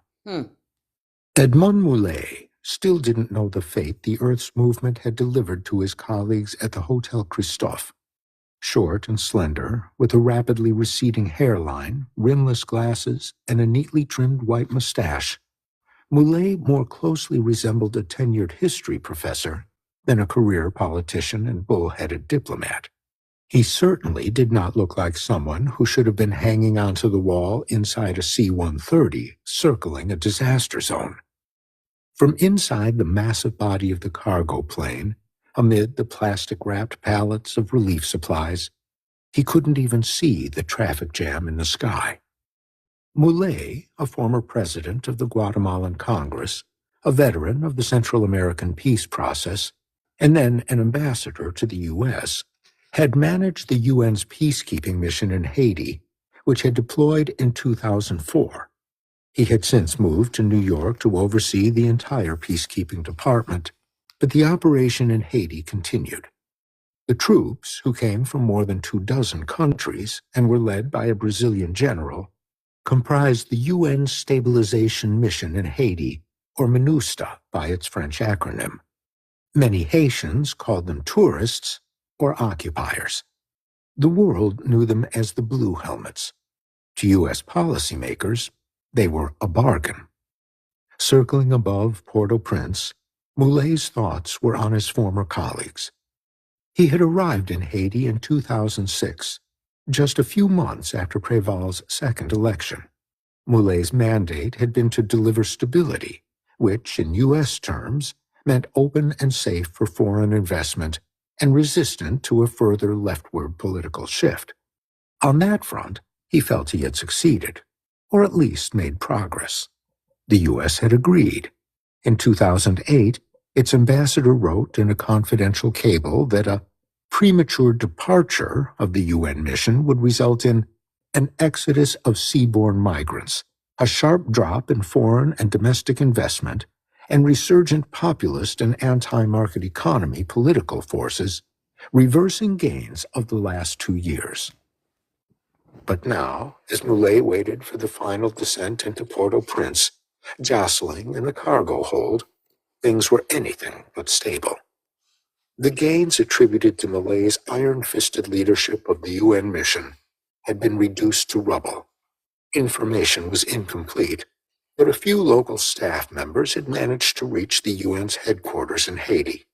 They told Muley that it had been pulverized, though nobody knew how many had been inside or if there were any survivors. At least he knew the force's commanding officer, a Brazilian who had attended the National War College with General Keane, was in Miami at the time of the quake. The Brazilian had arrived in Haiti on another Coast Guard flight a day earlier and informed Muley that hundreds of prisoners had escaped from the largest prison in the capital in the chaos after the quake. Many of them had likely been put there during the UN diplomats' last time in country. Muley wasn't just going back to Haiti to save his friends. He was going back to save his legacy, a legacy he shared with the international community. The concept of stability is rooted in military action. The initial stability operations carried out by the U.S. military occurred in North America as the newly independent nation expanded westward. Troops helped lay down roads and, of course, removed potential sources of instability, in this case, the indigenous population. Since that time, the U.S. has engaged in 11 conventional wars, but many hundreds more military engagements that are considered stability operations. In 1915, the U.S. dispatched Marines to Haiti under the banner of stability. They stayed for 19 years and drastically reoriented the nation's political and economic life. Stability operations came to define U.S. military engagement across the Caribbean in the early 20th century and expanded greatly during the Cold War era. The global war on terror put stability operations into overdrive. In 2 centuries, there has not been a single decade where the U.S. has declined to newly engage its military in one of these lesser-known missions. U.S. boots have literally been on the ground continuously since the Spanish-American War began in 1898, constituting a true forever war for global stability as defined by the U.S. and its local political allies of choice. And by the early 21st century, the policy had come full circle back to Haiti. The night of January 14, 2010, CNN's Wolf Blitzer interviewed former Secretary of State Colin Powell. "Here's what I'm worried about in the immediate next few days," Blitzer began. "I'm afraid of the tensions that could get going. There could be rioting, there could be looting, there could be some serious violence." The opening followed a disconcerting pattern of fear-mongering from the U.S. media. Blitzer then asked Powell if the U.S. military was going to be involved if that was the case. Fear of thousands of Haitians arriving by boat on the shores of Miami, and fear of anarchy as those who remained fought for their survival, was already taking hold in the media and foreign capitals. "Well, you have the Haitian police force," Powell told Blitzer, "but you also have UN peacekeepers who are in Haiti, and with the addition of U.S. troops, that should be enough to stabilize things," he continued. "A very small military force in the course of Haitian history has been able to control that population." That wasn't a conclusion Powell had reached casually. As a retired 4-star general, he was assuredly familiar with the U.S. military's long history of stability operations, including the original compassionate invasion of Haiti. Further, in the 2 decades preceding the 2010 earthquake, Powell himself had been intimately involved in planning 2 large-scale military operations in Haiti, once under a Democrat, Bill Clinton, and once under a Republican, George W. Bush. By 2010, U.S. policy in Haiti had become a rare point of bipartisan agreement. The two former presidents even launched a joint fund for Haitian relief efforts just days after the quake. It was more than bipartisan. It was global. The Blue Helmets on the ground were the sixth UN-led mission since the mid-90s. And that's why the UN mission was such a bargain for U.S. policymakers. Without a UN-sanctioned peacekeeping and stabilization force, we would be getting far less help from our hemispheric and European partners in managing Haiti, the ambassador explained in a 2008 diplomatic cable. Just as foreign powers had attempted to manage Haiti's affairs for centuries, after the 1986 popular uprising that pushed baby Doc Duvalier into exile, they sought to ensure the nation's transition to democracy didn't mean a shift out of the American-led global economic order. The U.S. had given the final push to get their former Cold War ally out the door and onto a U.S. military jet bound for France. But a democracy proved far more difficult to manage than a dictatorship. In 1990, when Haiti held her first free and fair election, the U.S. and major donors were convinced the winner would be a World Bank economist who had served under Duvalier. Instead, it was a priest who had waged a war of words against baby Doc and the nation's elite from his pulpit in Cité Soleil. It was Jean-Bertrand Aristide, who won with 67.5% of the vote.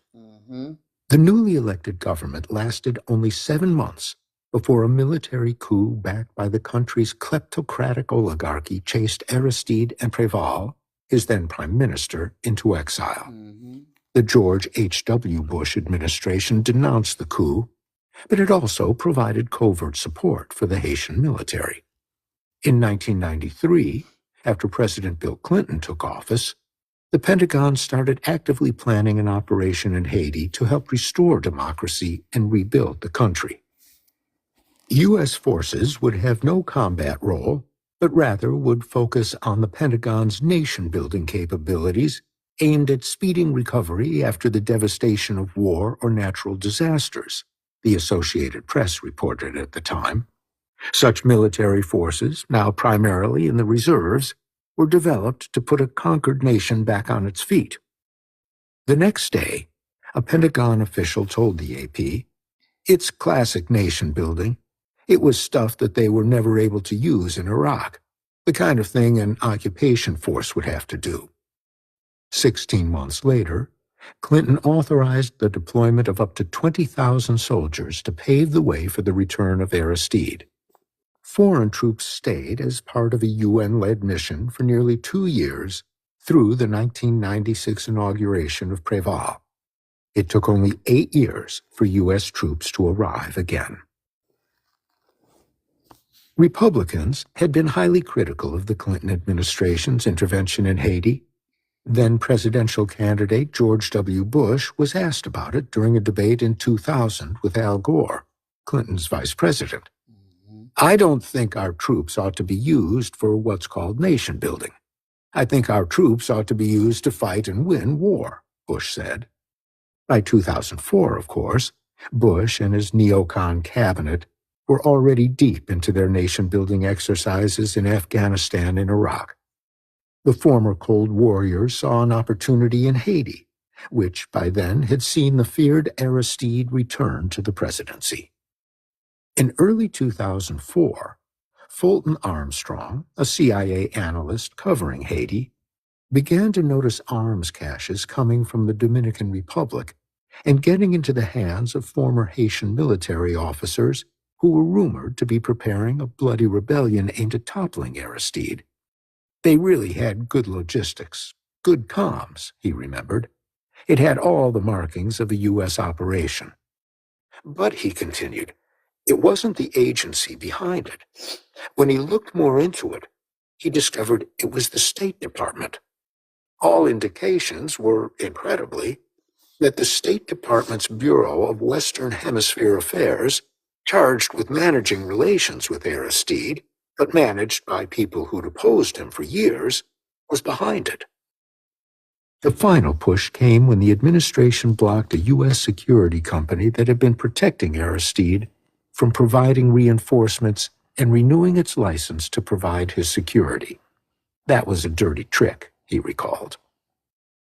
On February 29, 2004, with the paramilitaries approaching the capital, Aristide boarded a U.S.-registered airplane previously used for illegal rendition flights and was flown into exile. When he eventually landed in the Central African Republic, he told the press that U.S. diplomatic and military personnel had been present at his residence and that he had been kidnapped. Powell, then Secretary of State, categorically denied Aristide's characterization. The same day that Aristide was forced from office, the United Nations Security Council authorized the deployment of an international military force to Haiti, to be led by 2,000 U.S. Marines. The authorization occurred under the UN's Chapter 7, invoked only when a situation threatens international peace and security. It gave the international body the right to send soldiers and use deadly force without Haiti's formal authorization. UN Secretary General Kofi Annan pledged a long-term global commitment to the country. The international community is not going to put a Band-Aid on Haiti, and that we are not only going to help stabilize the current situation, but assist the Haitians over the long haul and really help them pick up the pieces and build a stable country, Annan told the press. The international community was again jumping headfirst into nation-building in Haiti. The military-led nation-building in the Western Hemisphere, in the world's first independent black nation, took place without significant pushback whatsoever. By 2004, opposition to the Iraq War was growing exponentially. The initial justification that the government there possessed weapons of mass destruction had been exposed as belligerent propaganda. The UN Security Council had never even authorized the invasion. Though the U.S. had cobbled together its coalition of the willing, support was fading. But the possibility of a long-term military engagement in Haiti enjoyed bipartisan support in the U.S. In April 2004, the Center for American Progress, an influential liberal think tank, released an article titled, "Nation Building in Haiti. Can we do better this time?" The brief report recommended that it would be better for the U.S. to share in the responsibilities of managing Haiti. One possible solution to the challenge of nation building, the report concluded, is a permanent UN force with units for policing, infrastructure building, tax collection, education, and other essential state functions. Few among the political establishments in the U.S. or international community questioned why foreign troops were necessary on the ground in Haiti in the first place. Later that month, the Security Council authorized the deployment of 6,700 soldiers and 1,622 police officers to Haiti. The mission's primary goal was to ensure the stability of the unelected transitional government that took power after Aristide's ouster. The new prime minister had been in retirement in Florida when the coup took place. The mandate, however, was far broader than just keeping the peace. Among its many provisions, it included support for elections, justice sector reform, police training, and humanitarian operations. However, the major success for the U.S. was handing off control of the mission to Brazil. It was the first time in the history of UN peacekeeping that a country from the global south would take on such a role in the region. The peacekeeping mission in Haiti was significantly different than other UN missions. The first ever official UN peacekeeping mission had been in 1948 to enforce a ceasefire in the Middle East between Israel and its neighbors. Over time, the mission's scopes expanded. UN Blue Helmets took more active roles in complex nation-building operations across the globe, and especially in Africa. Most think of peacekeepers in relation to their activities in both Bosnia and Rwanda, their presence on the ground ineffective in the face of genocide. In many regards, however, the UN peacekeeping missions simply served as a replacement for stability missions previously undertaken by the U.S. military. In Haiti, for example, there was no war, no widespread civil conflict at all. The UN troops' 2004 deployment was a response to political instability, not a sectarian armed conflict. That came once they were on the ground. In Haiti, the Blue Helmets launched a brutal crackdown on the capital's poorest neighborhoods, many of which remained Aristide strongholds. After the fall of the dictatorship, the popular neighborhoods of Port-au-Prince had organized themselves around community groups known as base, the Creole term for base. Long excluded from the state, these communities formed the backbone of the movement that had delivered Aristide to the presidency twice. They had formed in the absence of the state and as explicitly political actors, working to bridge the divide between the forgotten masses and the political and NGO class to ensure their communities could benefit from otherwise inaccessible state and foreign resources. After the deployment of the Blue Helmets, the base, referred to internationally as gangs, engaged in an armed conflict with what they viewed as an occupying force sent to consolidate a coup d'etat. These communities were the sources of instability that the foreign troops were there to neutralize. In one such raid that ended up killing and injuring dozens of civilians, Brazilian troops fired more than 20,000 rounds of ammunition into the crowded neighborhood of Cité Soleil. The UN imposed stability with lethal force. The intervention, however, was as political as it was militaristic. After the deployment of the troops came the installation of the core group of international donors, consisting of the UN mission, the Organization of American States, as well as the ambassadors of Brazil, Canada, the European Union, France, Germany, Spain, and of course, the United States of America. Everybody got This their hand. core group of diplomats became a de facto fourth branch of government. Initially given a 6-month mandate, each year the Security Council had voted to reauthorize. But the mission and its heavy reliance on South American soldiers was becoming increasingly untenable by the time of the 2010 earthquake. Haiti was not the crime-ridden island many believed it was.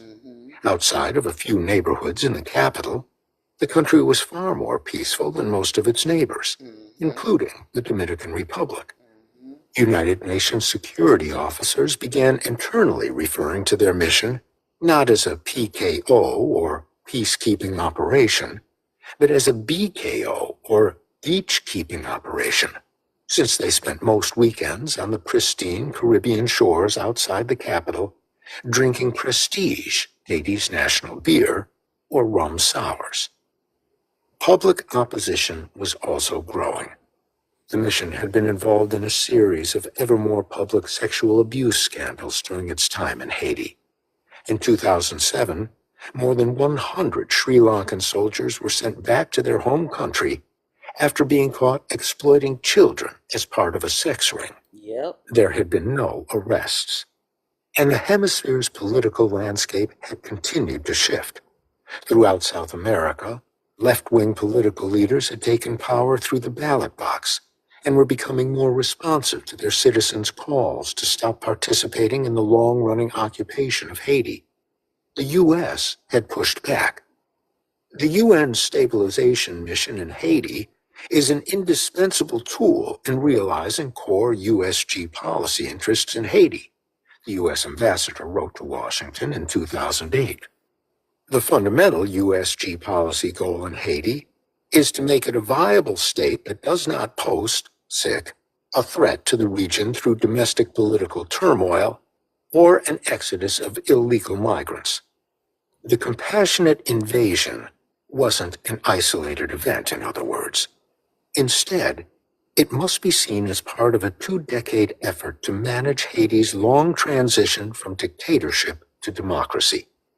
It had played out in fits and starts since Clinton had sent troops in 1994. Still, by the time of the earthquake, Haiti was well into its second decade of an internationally led nation-building effort, though one that had taken place largely outside the view of the U.S. public. And the quake had given new life to the faltering UN mission. Speaking before the U.S. Congress a few weeks after the earthquake, James Dobbins, a former diplomat working with the Rand Corporation, explained that as the result of the earthquake, we basically have to set the clock back to zero and assume that a UN peacekeeping force is going to be required there, probably for another decade at least. Hey. On January 17th, 5 days after the earthquake, Al Jazeera reported that the U.S. military had built a 10-foot fence around its base of operations at the Port-au-Prince airport, named after Toussaint Louverture, a beloved hero of Haiti's revolution. U.S. forces had erected a mini green zone, Al Jazeera's correspondent said, in reference to the military's much larger compound in Baghdad at the time. There was no doubt the Pentagon had tremendous logistical capabilities, as demonstrated by its rapid reopening of the airport. However, the security buildup served to confirm the media's fears of impending chaos and hampered relief efforts. The World Food Program, desperate to get supplies into the country, could not land at the airport until January 16th, and complained of landing spots being reserved for U.S. military supplies. Their priorities are to secure the country. Ours are to feed. On the first day that the Air Force had control of the airport, 73 planes landed. 1/3 of them were U.S. military assets. In the weeks after, a plane carrying Church of Scientology members landed, as did a plane carrying diapers from Canada. CNN's Anderson Cooper managed to land at the Port-au-Prince airport. One half of a field hospital arrived, but the other half was diverted to the Dominican Republic. Doctors Without Borders complained they had had multiple flights, each with tons of medical supplies that were refused landing spots. Brazil and France both lodged formal complaints with the U.S. The airport, said France's ambassador in Haiti, was an annex of Washington and not for the international community's use. France's aid coordinator scuffled with an American inside the airport's control tower on the 18th. This is about helping Haiti, not about occupying Haiti, the Frenchman said afterward. Even when aid did get into Haiti, the fear of violence often prevented it from actually reaching those in need. As many organizations were unwilling to travel without robust security details, planned aid distributions were canceled or delayed.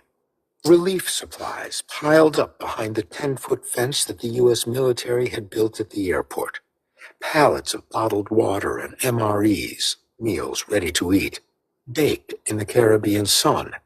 The fear of an impromptu riot led the UN to evacuate doctors from a medical tent. Seeing the doctors leaving, CNN's Sanjay Gupta turned his film crew into a crack medical team and stayed through the night. The elite rescue teams that arrived to pull survivors from the rubble of collapsed buildings generally avoided the capital's most impoverished neighborhoods as well.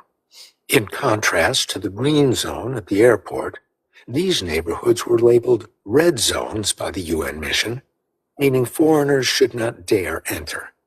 Instead, rescue teams did most of their work at hotels where the foreign and local elite had been at the time of the earthquake, like the Hotel Montana. Other teams were at the Hotel Christophe, where more than 100 UN officials had been. The various international rescue teams cost hundreds of millions of dollars. At most, their efforts saved about 140 lives, many of whom were foreigners. The militarized response saved some lives, but the fear that drove it had cost untold more. And as time passed, the predicted widespread violence or mass migration never happened. No one knew what the response of the Haitian people would be to this terrible event, an Air Force general explained to the press in mid-February. So, yes, we did send in men and women with guns, and we have not needed to use them. It was a stunning admission. and one that passed with little regard for its deeper meaning. Instead of the U.S. military, it was the blue helmets that provided security. The UN Security Council upped the number of troops by 4,000 after the earthquake. Natural first responders after such a disaster, the soldiers instead largely stayed in their fortified barracks. When they did patrol, it wasn't to provide urgent medical care to the hundreds of thousands of wounded. Viewing the desperation from behind bulletproof glass, they stayed in their armored vehicles. The only time I've seen one of these UN troops jump out of the back of a truck was to beat up on somebody or take a shot at them, a member of the U.S. 82nd Airborne Division told Reuters in late February. I still have to patrol, Edmond Moulet said, justifying the mission's prioritization of security. I still have to go after all these criminals and bandits that escaped from the National Penitentiary. The gang leaders, the criminals, the killers, the kidnappers. I cannot really distract myself from doing that. In retrospect, the focus on security in those first weeks and months looks like a tragic mistake, and one born more of racism and misplaced fear than anything else. It was taken as a given that Haiti needed external supervision, that amid the unfolding crisis, the savagery of the Haitian people would rise to the surface. Haitians have been branded as inherently violent people since 1791, and that narrative has been fraudulently perpetuated for centuries. The victims of imperial aggression and their humanity are rarely recognized by citizens of aggressor nations. After January 12th, rather than fighting one another or foreign aid workers, Haitians did indeed come together. They came together to provide for one another, to care for one another, as they had been doing for more than 200 years. Rural residents took in hundreds of thousands fleeing the capital, providing far more humanitarian relief than any aircraft carrier or body-armored soldier. Looters, primarily people looking to survive, had assuredly saved more Haitian lives as they sifted through the rubble than all the elite teams from abroad combined. And the Haitian diaspora, sending whatever they could to friends and family, provided more direct assistance than any donor or NGO. In the end, the U.S. military's compassionate invasion lasted less than 6 months. Powell was right. The UN troops were more than enough to control the population. The Pentagon was on standby, the blue helmets kept the order, but it was a different occupation, one that had been ongoing in parallel for years, that now appeared more entrenched than ever. The aid industry was taking over.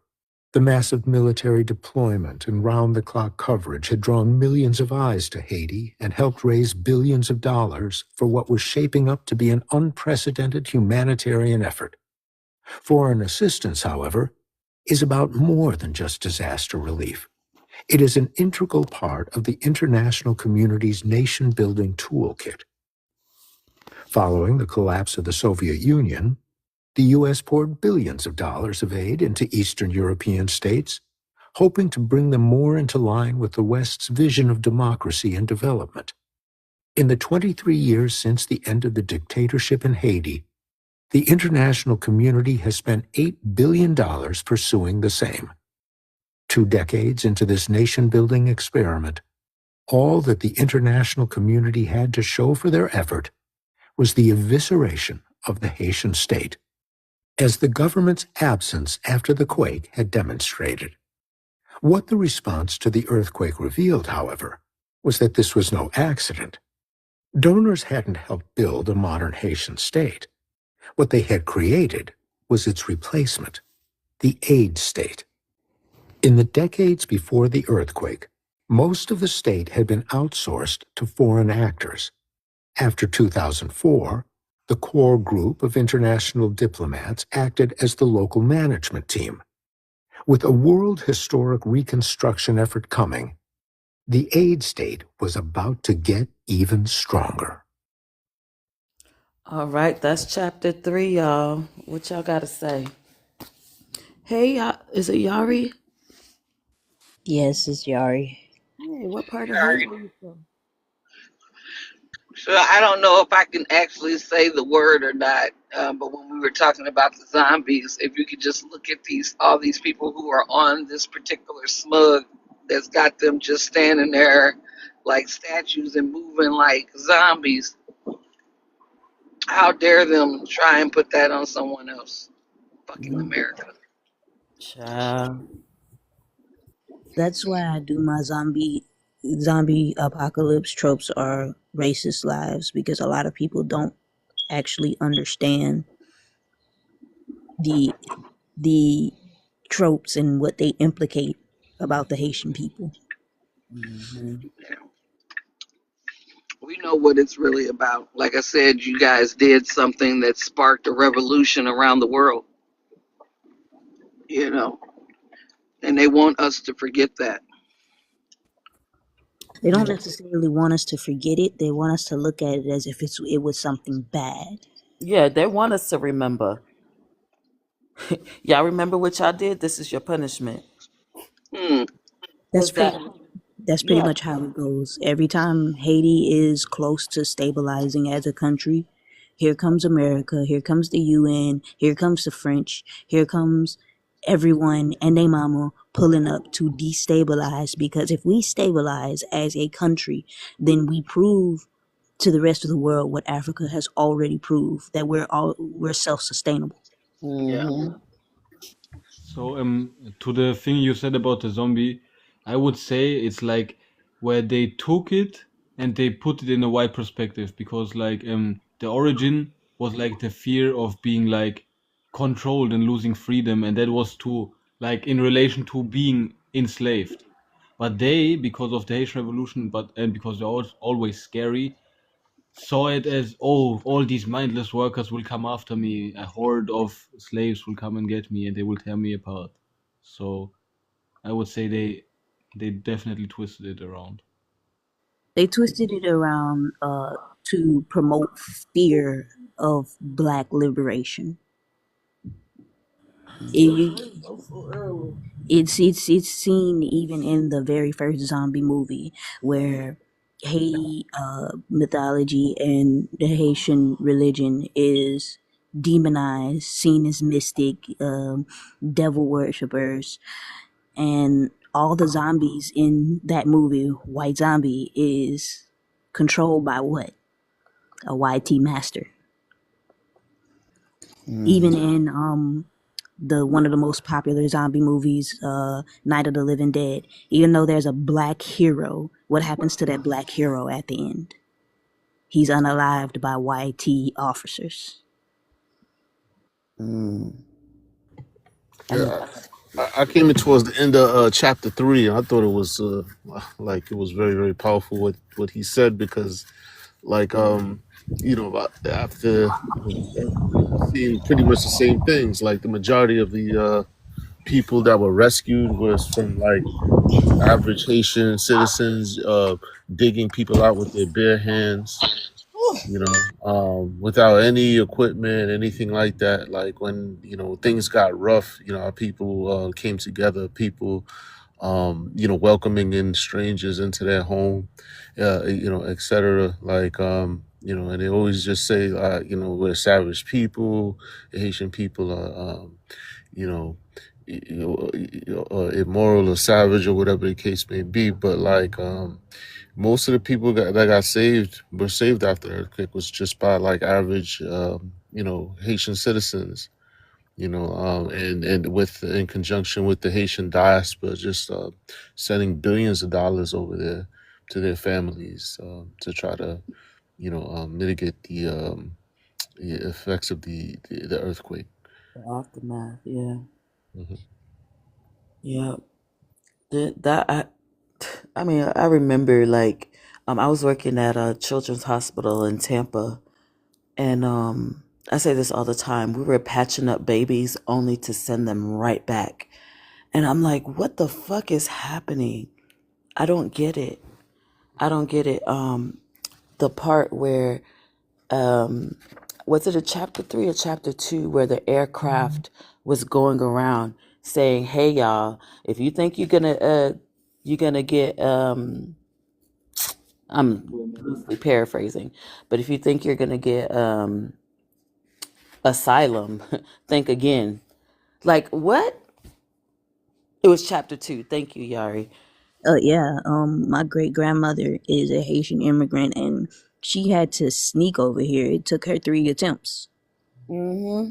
in the early 1970s. It took her 3 attempts just to get here, and each time she was either beaten badly whenever they like transported her and my great uncles, great aunties, and the kids that she did like try to go with.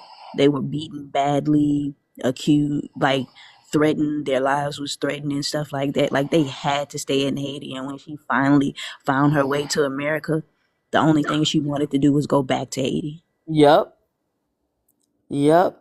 They say that all the time. That's all my grandmother wanted to do when she came here. She's like, I want to go back. They just work so hard to try to go back. Even my mother, she's like, I want to go back. She has her house in Gonguave, and she's like, I want to go back. I'm like, Ma, I don't think it's a good time to go back. She's like, I don't care. There's nothing gonna happen to me. Gonguave is safe. I'm like, yeah, but you have to go to Port-au-Prince. But that's always how we've done it. And I've had a passport since I was a kid. And the amount of times I've went to Haiti, I'm not gonna lie. Like I remember just walking around in Gonguave with no care in the world. Like they paint us to be these savages, and it's nothing like that. You should So see the looks that I get when my kid has kidney failure. So you should see the looks when I get whenever we do the genetic stuff, and I go, well, my family is from Haiti, and I get all types of looks like, why?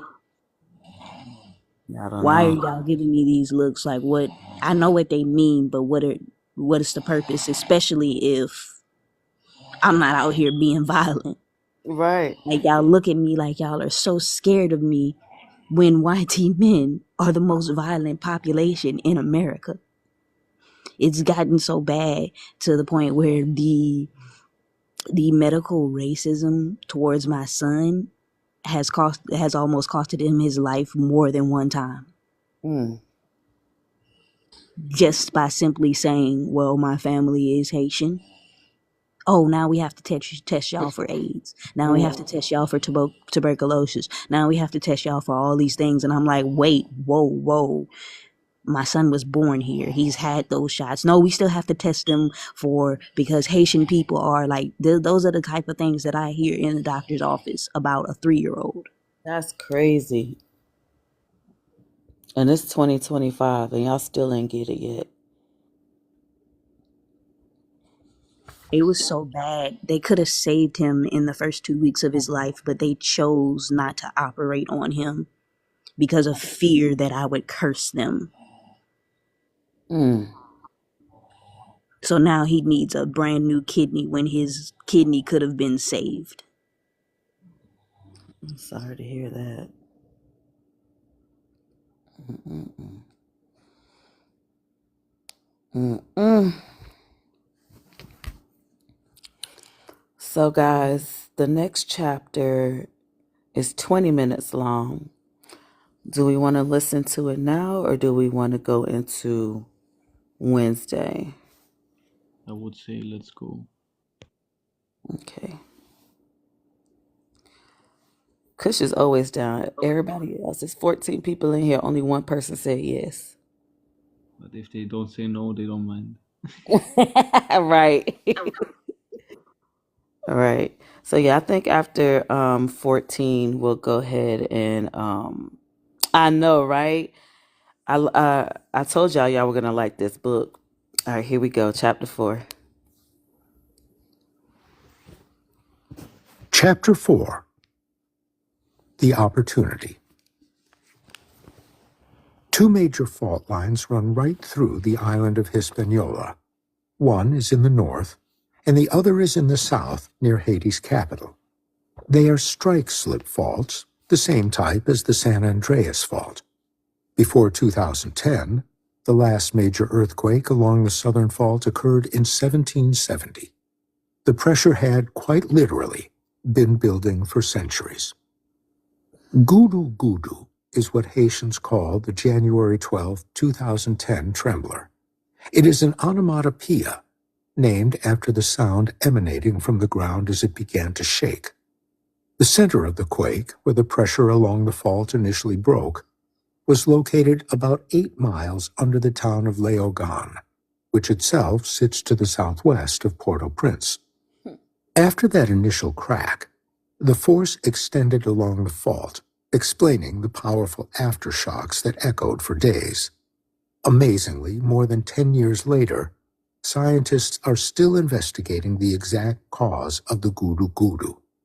Some now suspect that a more minor, previously unknown fault was the cause, meaning the superquake may be yet to come. The force of the 2010 Haiti quake, 7.0, was significant but not abnormal. Each year, globally, about 6 quakes of similar size occur. There hasn't been a year without a 7.0 since 1960. The scale used to measure the energy released by the shifting faults is logarithmic. With each point, the force increases 10 times. The San Francisco quake of 1906, a 7.9, was equivalent to nearly 15 million tons of TNT exploding.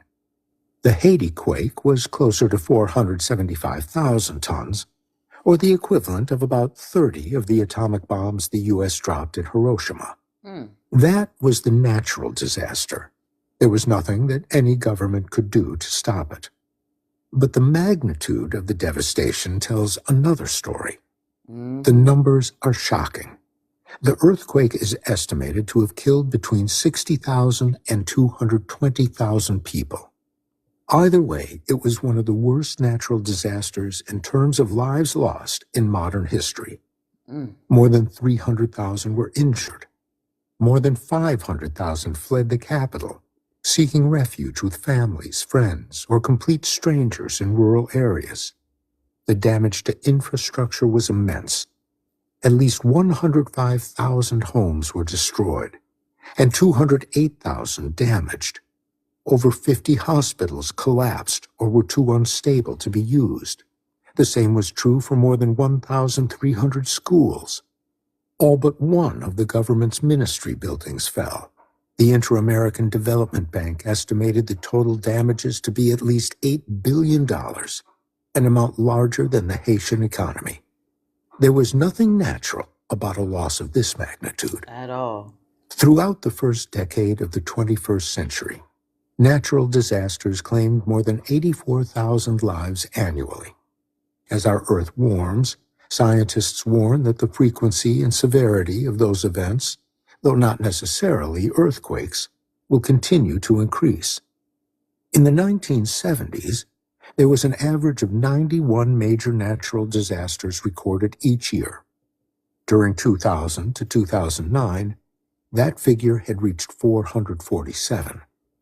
To be sure, record-keeping has improved, as has the instrumentation used to measure such events. Still, the trend is clear. On the other hand, the loss of human lives due to these so-called natural disasters has consistently fallen. With each passing storm, the world becomes better prepared to face the next. What determines the extent of the damage from a natural disaster is not simply the magnitude of the event, but rather how well prepared the affected country is. The event itself is natural. The devastation is often human-made. In December 2009, 1 month before the earthquake, the head of the government's Bureau of Mines and Energy, Dr. Claude Crepetit, gave an interview to Le Nouvelliste, Haiti's oldest newspaper. He warned, as he had been doing for years at international conferences, in university classrooms, and in meetings with government officials and foreign donors, that pressure was continuing to build along the fault lines hidden under the denuded ground. The day when it cracks, the consequences will be catastrophic for the region, he had told the paper. For Crépetite, it was simple mathematics. It had been 240 years since the last major eruption.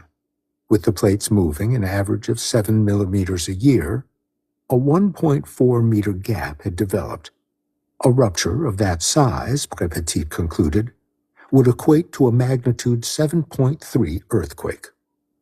While Crépetite was sure it would happen, he couldn't predict when with any accuracy. He had asked the government to invest in new equipment that could detect the imperceptible to humans movements of the earth that often precede massive quakes. The government listened to me, but they had other priorities, Crépetite recalled. The future is uncertain. Immediate needs, on the other hand, are guaranteed. Do you invest in preparing for an earthquake that could be decades off, or do you distribute food to those who need it now?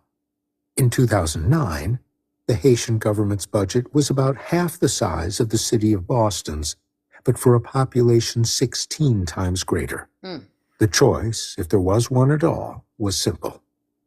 Few, however, seemed willing to ask why the Haitian government was forced to make that trade-off in the first place. Haiti is one of the most aid-dependent nations on earth.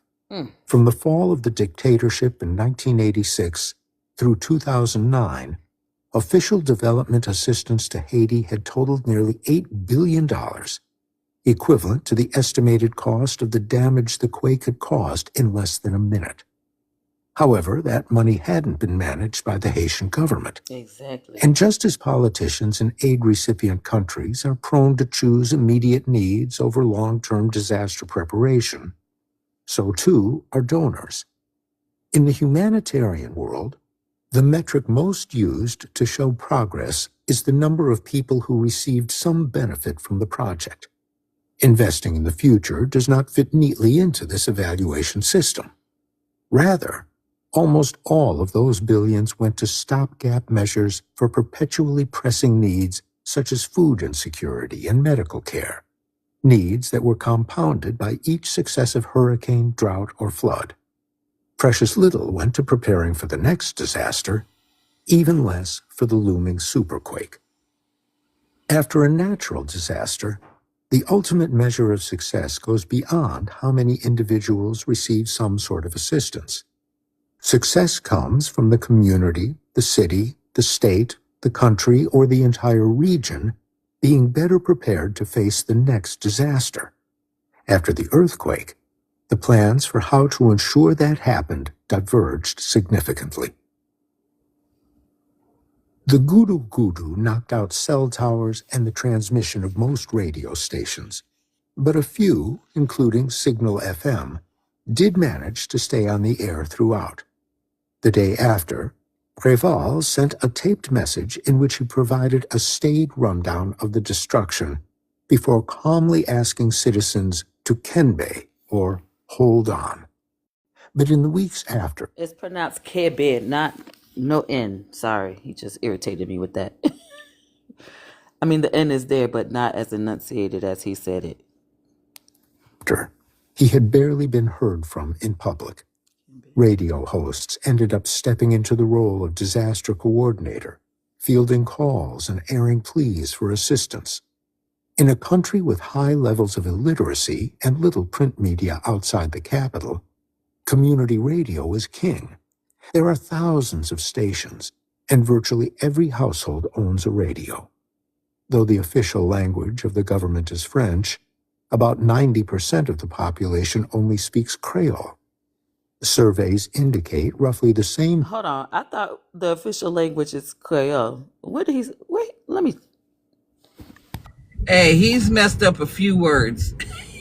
Yeah, but let me. I believe the official language of Haiti is Creole, and French is secondary. No, I think they're both official language. French should be secondary, but Okay, but it is official. Okay, I'll yeah, just make it it is an sure. official language. All right, go. I'll play again. 10% of the population relies on radio broadcasts, generally in Creole, for information. Across the country, Haitians listened intently, and they heard first-hand reports from loved ones and others fleeing the capital. little outside assistance was getting to those in need on the ground in Port-au-Prince. Meanwhile, aid supplies piled up at the airport, logistical challenges and security concerns preventing their rapid distribution. Even in the best of times, Haiti relies on imports to feed the country. But that didn't mean there was nothing to be had locally after the earthquake. Though much of the capital had been destroyed, including many of the storage units that had served as food depots for the thousands who bring fresh produce from the countryside to be sold in the markets of Port-au-Prince, those informal vendors known as madansera continued to operate almost without interruption. Though not reported as such in the U.S. and international media, these were the true first responders who provided food to those in need. Foreign officials were worried about chaos in the absence of public authority, but Haitians had been managing, for better or worse, without such an authority for centuries. In rural Haiti, stories of the absence of the centralized state came as little surprise. There was a reason people referred to the capital as the Republic of Port-au-Prince. Following independence and the end of the plantation economy, outlying Haitian society had rebuilt itself around these rural families and rural communities. This explicitly anti-plantation and autonomous social organization was based around the Lakou, a system of customary land management and community-led development. By the early 20th century, Haiti had one of the most equal distributions of land in the world, and its constitution prevented foreigners from owning any of it. That changed with the 1915 U.S. occupation. Who? At the urging of the occupying force, the Constitution was rewritten, and foreigners were invited to take over large tracts. Political and economic power, which had been largely decentralized, was consolidated in Port-au-Prince. In the years after the Marines left, that trend had only accelerated. Hurricane Hazel in 1954 forced thousands of peasants to leave their land and seek opportunities in the capital.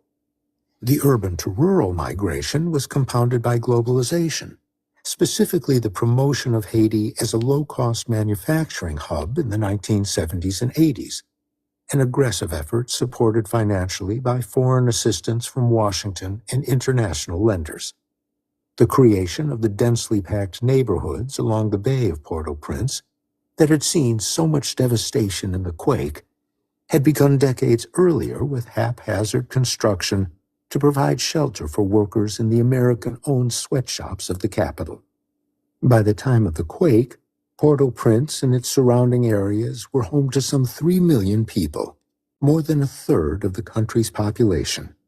In the quake's aftermath, radio shows in Haiti became the center of hours-long debates about the future of the state, the damning legacies of past foreign interventions, and the long-term neglect of rural communities.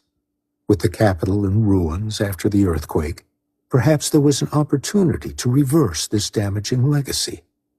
That a natural disaster, like any crisis, can present an opportunity may sound callous, but amid collective trauma and human suffering, there will always be those looking to the future and using the current landscape to alter it. The question then becomes, to the benefit of whom? In the United States, the Bush administration used the rising tide of nationalism following the September 11th attacks to advance its long-desired plans of occupying Iraq, plans that had been partially tested out earlier in Haiti. Politicians may seize on the opportunity that a disaster presents to push through legislation that never previously stood a chance. For example, the Patriot Act in the U.S., a 342-page law that was introduced in its entirety just days after September 11th. That said, internal solidarity in traditionally marginalized communities, built in the face of a crisis over the longer term, can also become a potent force for structural change of a different kind. In rubble-strewn neighborhoods, in rural townships, in the rice fields of the Artibonite, on the factory floors in the industrial parks, and under already fraying blue and gray tarps throughout the capital, there was a moment when it seemed possible that a door was opening to the systemic change the Haitian people had struggled to achieve for centuries. The state, which throughout most of the nation's history had not protected the people, but rather elite local and foreign interests, was gone. The disaster was an opportunity to build the nation promised with Haiti's 1804 independence.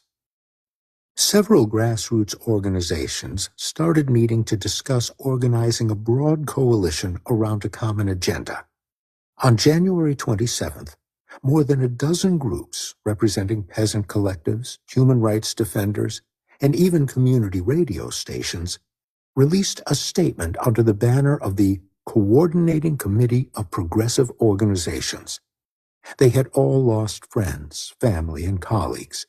But, the organizations continued, it was vital that Haitians paused and drew lessons from the disaster so as to continue their struggle for a different country, capable of overcoming the cycle of dependency and destruction and rising to the level of the dreams of universal emancipation of its founders and of all the people of Haiti. In a mid-February interview with a local journalist, Patrick Ellie, a prominent pro-democracy activist and former Haitian government official, appealed to all Haitians to continue in this spirit of solidarity. Solidarity, he said, is what had saved so many lives in the crucial first days when nobody else was there. Solidarity, he continued, would be necessary for Haiti to rebuild. It is this solidarity, a far cry from the political instability and social polarization we have known, Ellie said, that must ensure that a few local and international interests do not end up co-opting the majority of the funds targeted for Haiti's reconstruction. Of course, those local and international interests were also eyeing the quake as an opportunity, albeit a very different one than imagined by Ellie and the Coordinating Committee of Progressive Organizations. Only days after the earthquake, an aide to the Haitian president had been pitched on the idea of a new industrial park for foreign investors. The idea had been on the table for years, but now, it seemed, there would be the necessary resources to lure a big multinational company to Haiti. This is what the earthquake is today, an opportunity, a huge opportunity. Reginald Boulos, the patriarch of one of Haiti's most notoriously wealthy families, told the Washington Post a month later. Incredibly, in Washington, D.C., the conversation had quickly shifted to whether or not Haiti could even continue to exist as an independent state. 20 years of nation-building and billions in aid hadn't been enough to save Haiti from itself. Should it become a UN or U.S. protectorate, wondered many in the Haitian diaspora, approaching 1 million in the U.S. alone by 2010, and the Washington foreign policy community. Reporters were curious about who the new Paul Bremer would be, referring to the man the Bush administration placed in charge of the Coalition Provisional Authority that managed Iraq after the invasion. Is it too wild a suggestion to be talking about, at least temporarily, some sort of receivership? Asked Senator Chris Dodd, a Democrat from Connecticut, during a Senate hearing in late January. His Republican colleague from Tennessee, Bob Corker, who had first traveled to the country in 1982 with a local church group, believed it would take even more. We just need to be in charge. And that's what's happening, Corker said. The international community is in charge. After the earthquake, the 200-year history of the independent Haitian nation appeared to hang in the balance. Corker was right about the state of affairs in the first few weeks after the earthquake. The international community was in charge. But whose vision of the future was going to win out in Haiti? Those controlling the billions in anticipated aid were likely going to determine the answer. All right. So that's chapter 4.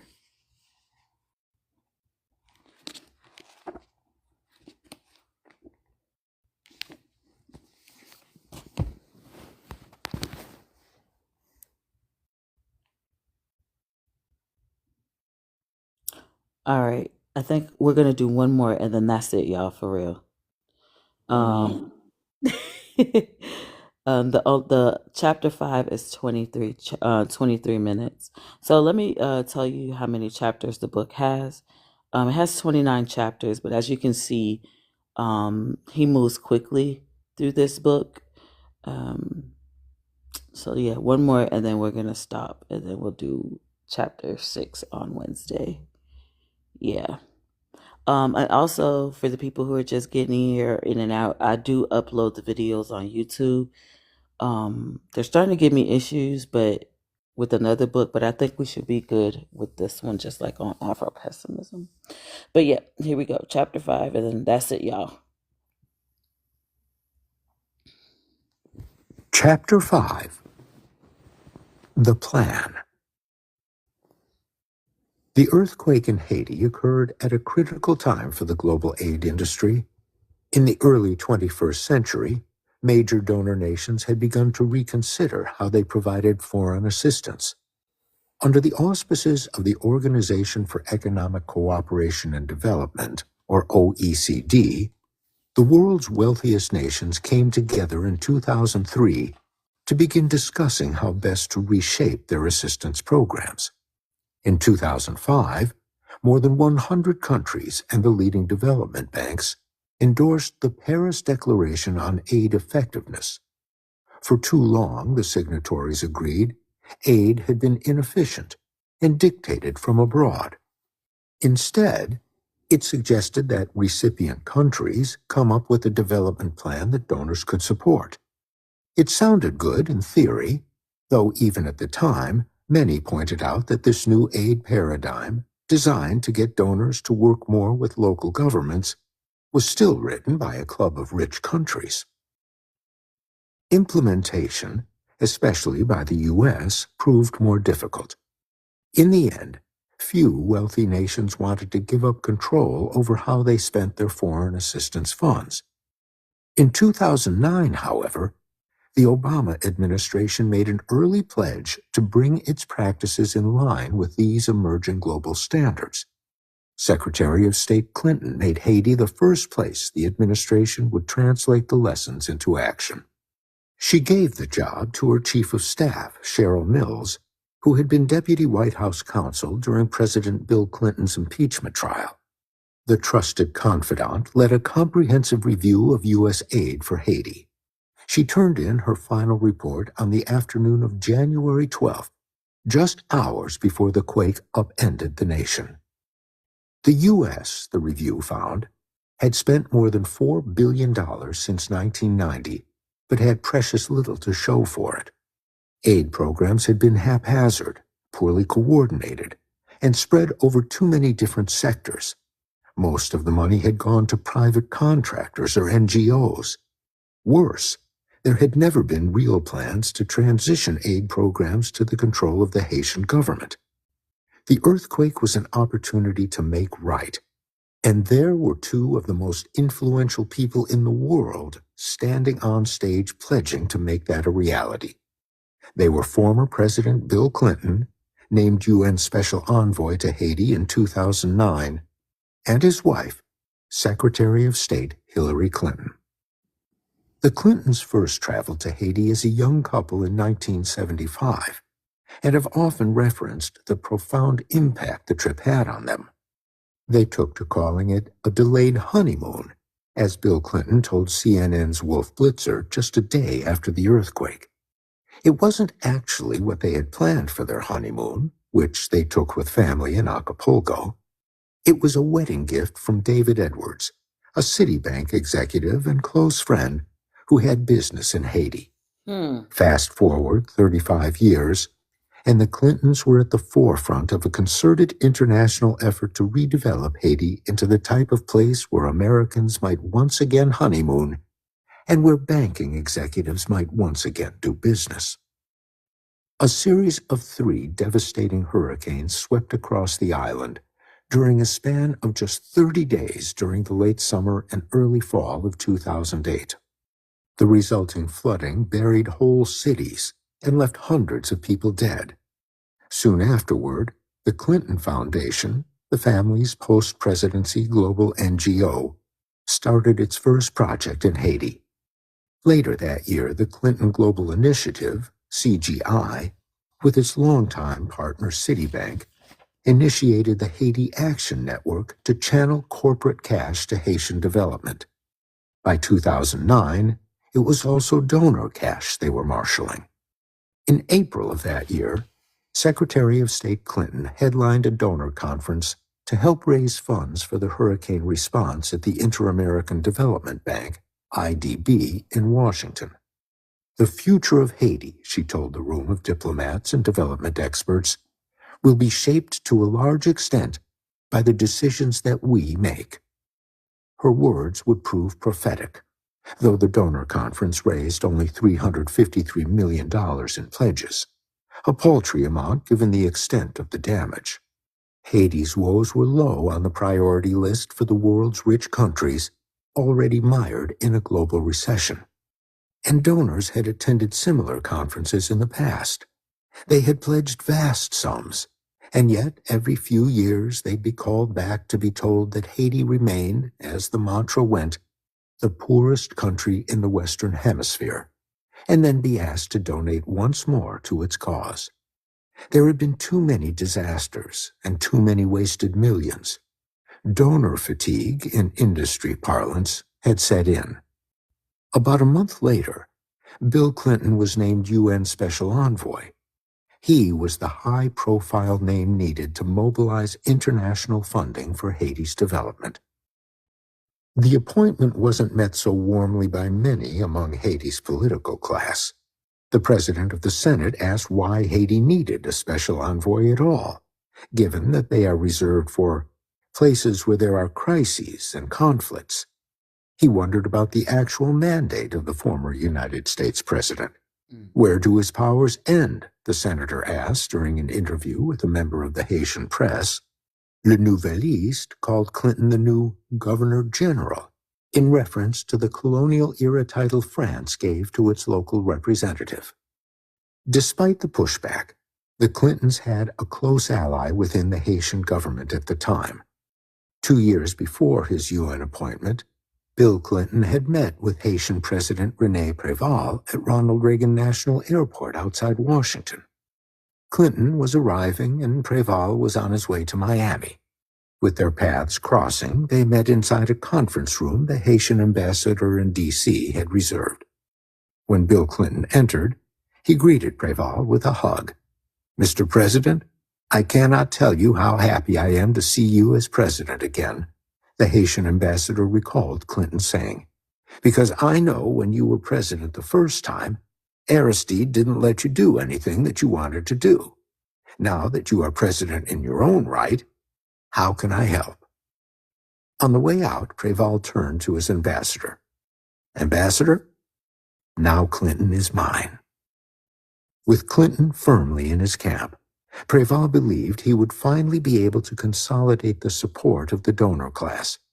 When the former U.S. president took the special envoy position in 2009, Préval's prime minister referred to Clinton as a great friend of Haiti and praised the appointment in the press. "We will work with him to better make the case of Haiti to the international community and to build a new solid and efficient partnership to improve the Haitian people's living conditions," she said. Nobody could have expected that, less than a year later, the earthquake would serve as the perfect opportunity to turn that into a reality. In February 2010, a month after the earthquake, major donors announced they would hold another aid conference at the United Nations. There, the Haitian government would present its plan for reconstruction, and donors would be asked to pledge financial support to its implementation. The conference co-hosts were Préval, Hillary Clinton, and Bill Clinton. They called the conference Towards a New Future in Haiti. Haitians themselves, however, remained skeptical.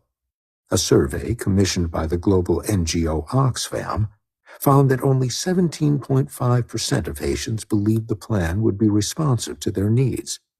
The majority, the polls showed, felt that Haitian governments have never fulfilled their promises and have always favored the economic elites of the country. Fewer than 7% believed their government should lead the reconstruction effort. Remarkably, nearly 40% said they would support a foreign government taking over. Many others, however, believed that a foreign takeover had already happened. 10 days before donors were set to meet in New York, a group of more than 24 Haitian organizations and social movements, including those that had organized under the Coordinating Committee of Progressive Organizations, issued a press release decrying the local population's near total exclusion from the formulation of the development plan. The organizations wanted a break from the past, but instead what they saw were donors, with the acquiescence of the Haitian government, perpetuating the same old development model. They had a point. In late 2008, UN Secretary General Ban Ki-moon had dispatched Paul Collier, an Oxford economist and author of The Bottom Billion: Why the Poorest Countries Are Failing and What Can Be Done About It, to Haiti. Collier's work was championed by Ban, and the book's thesis that a drastic rethink in foreign assistance was necessary dovetailed nicely with the aid rethink happening at the State Department. After a short research trip to the country, the economist produced an official report titled Haiti: From Natural Catastrophe to Economic Security. It became known as the Collier Report. Haiti was considered a fragile state, on its way to failed state status, Collier wrote, but it shouldn't be. It was in a relatively peaceful part of the world and was not beset by ethnic conflict.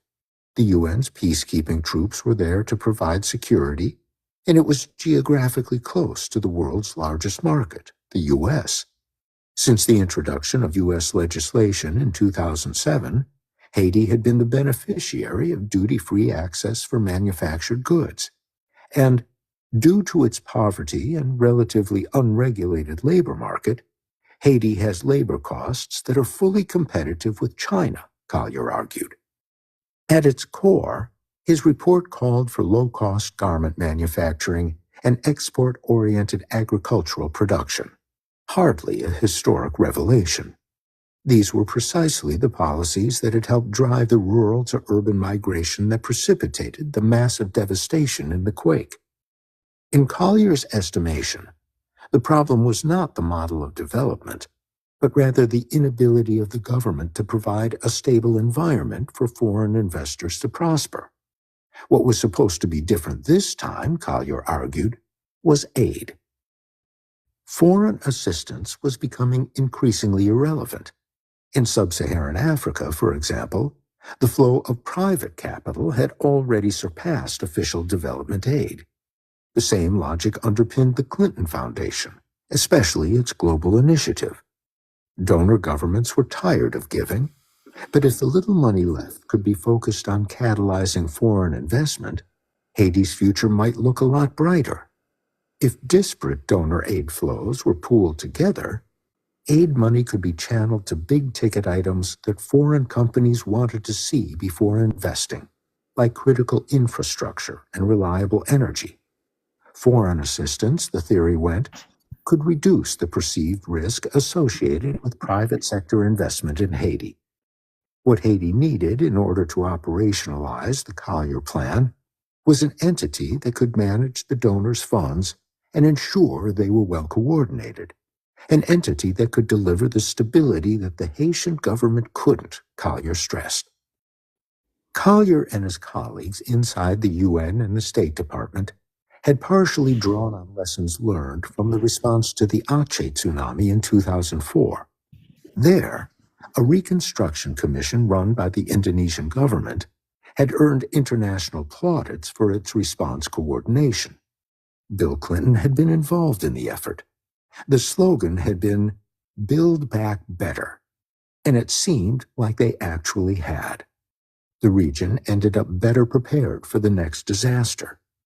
Unlike in Indonesia, however, the assessment of the U.S. and other major donors was that such a commission couldn't function with the Haitian government in charge. That analysis had been remarkably consistent for at least 100 years.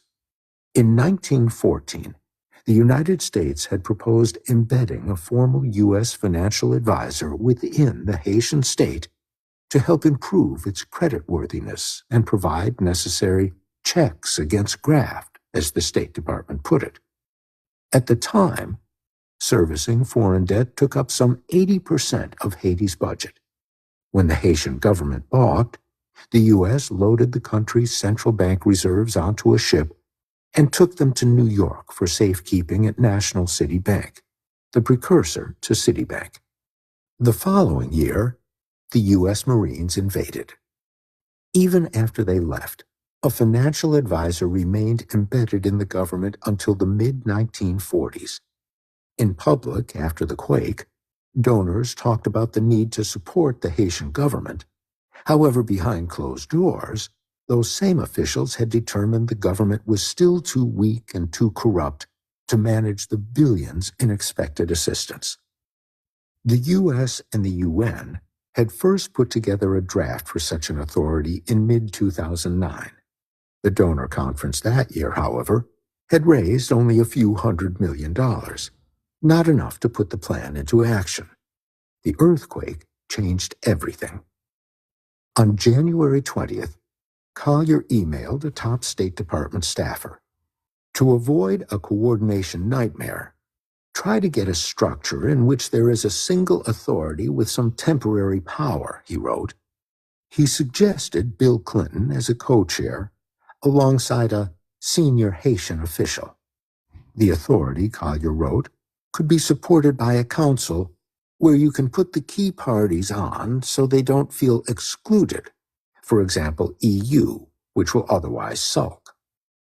In late March, the Haitian government presented its development plan to representatives of more than 100 nations at the UN's New York headquarters. At its core, it was the Collier Plan on steroids, though it had been neatly repackaged using the post-quake rhetoric of supporting the Haitian government and strengthening public institutions. At the conference, Reginald Boulos, a well-connected Haitian businessman, spoke on behalf of the Haitian private sector. By the end of the weekend, 58 donors from the U.S., Canada, and France to Estonia and Algeria pledged $10 billion. The U.S. alone committed $1 billion. It was the largest ever mobilization of international resources to respond to a natural disaster.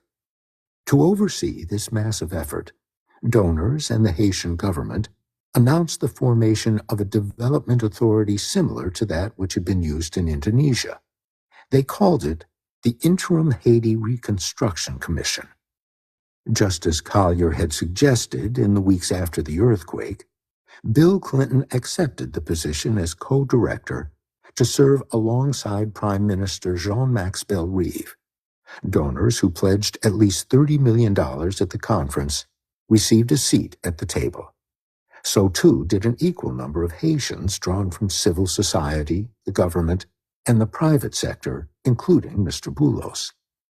After 18 months, this supranational entity planned to hand full control to the Haitian government. This new framework, the former president said, name-checking the slogan of a different reconstruction effort, was Haiti's opportunity to build back better.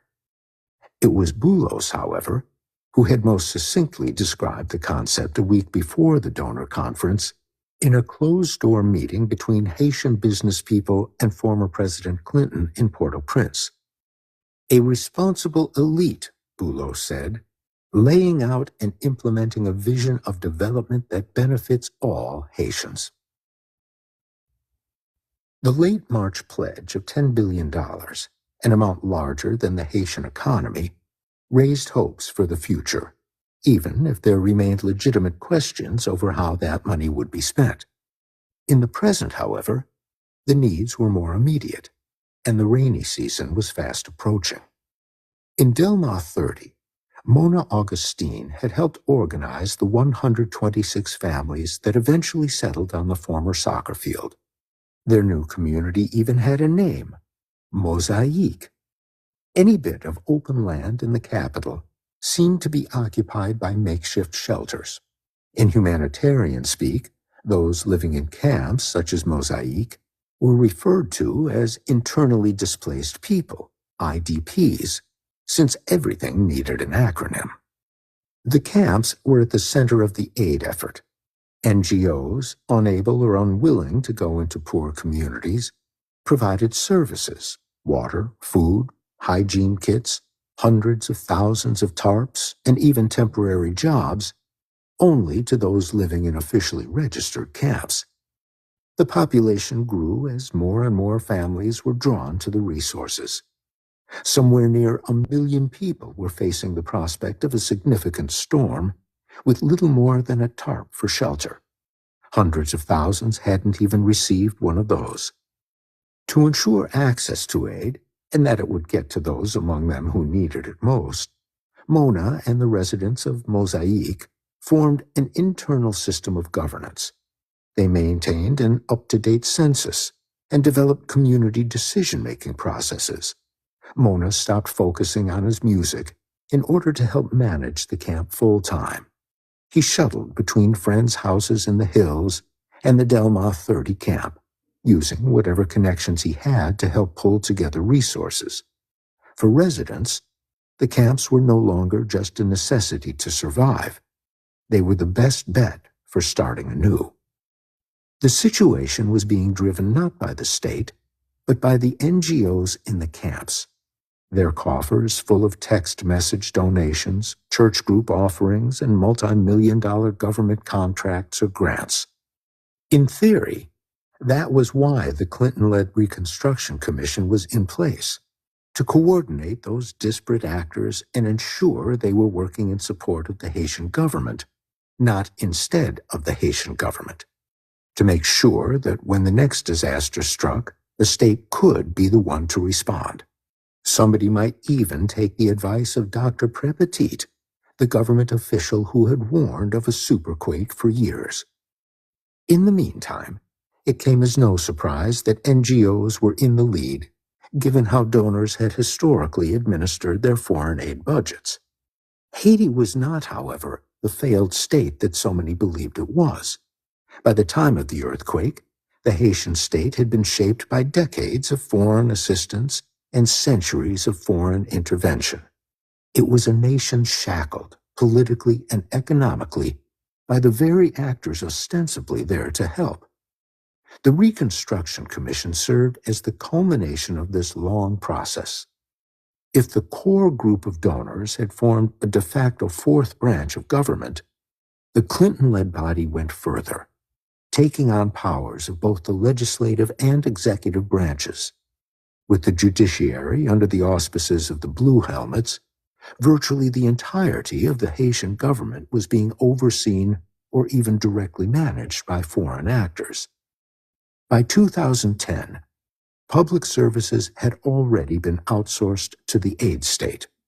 Some 80% of social services across Haiti were provided by the private sector, primarily contractors, NGOs, and religious organizations.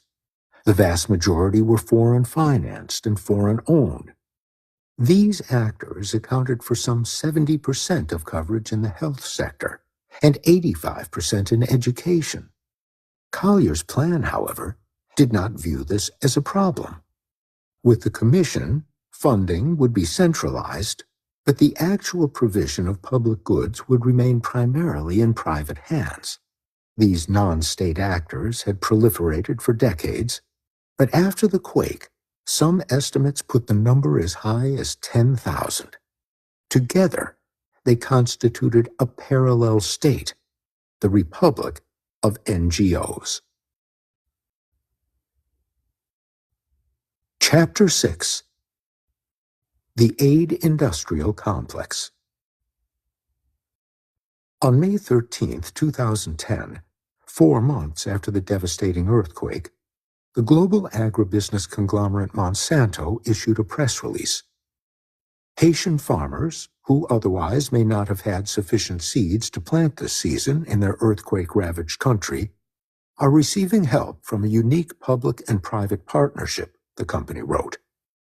Monsanto, one of the companies that manufactured Agent Orange for the U.S. military during the Vietnam War, had since become the world's largest purveyor of hybrid and genetically modified seeds, and they were offering Haiti 130 tons of them free of charge.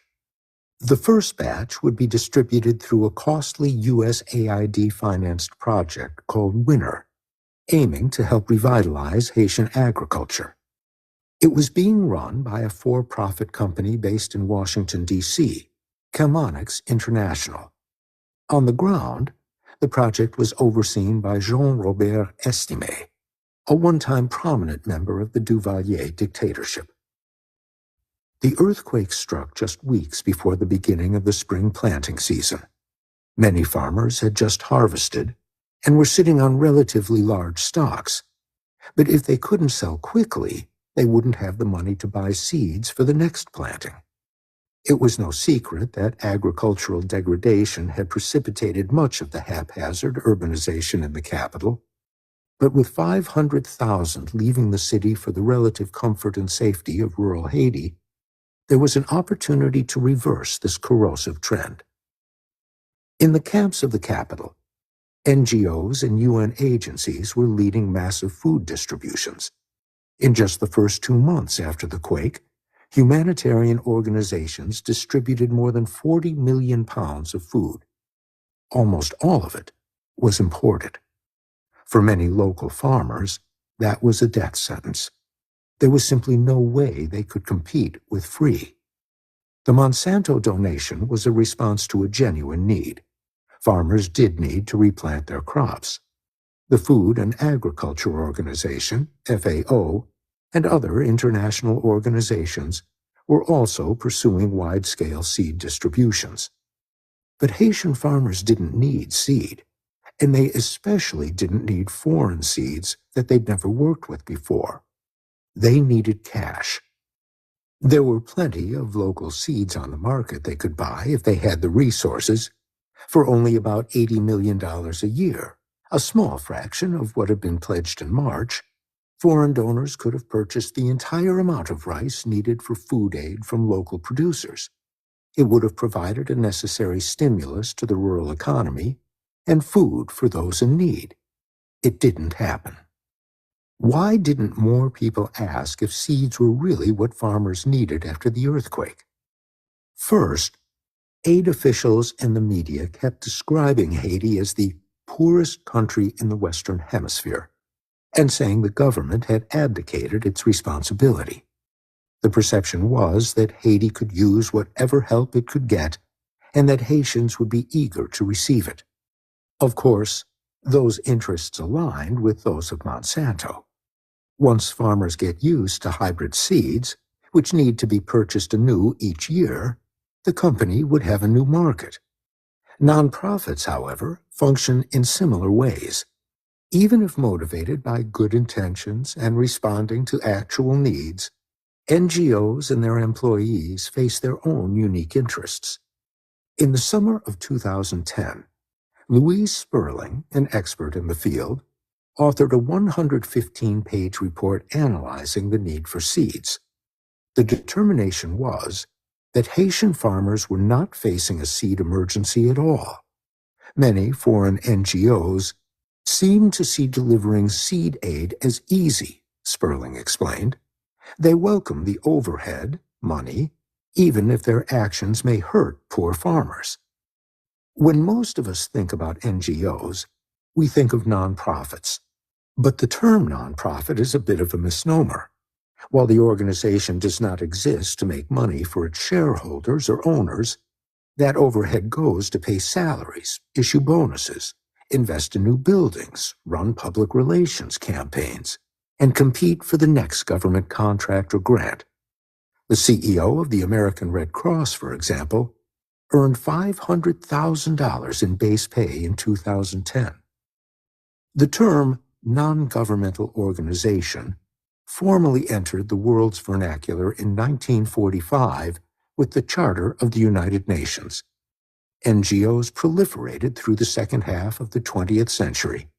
By the 2010 earthquake in Haiti, The number worldwide had reached beyond 1 million. The term encompasses more than just the humanitarian world.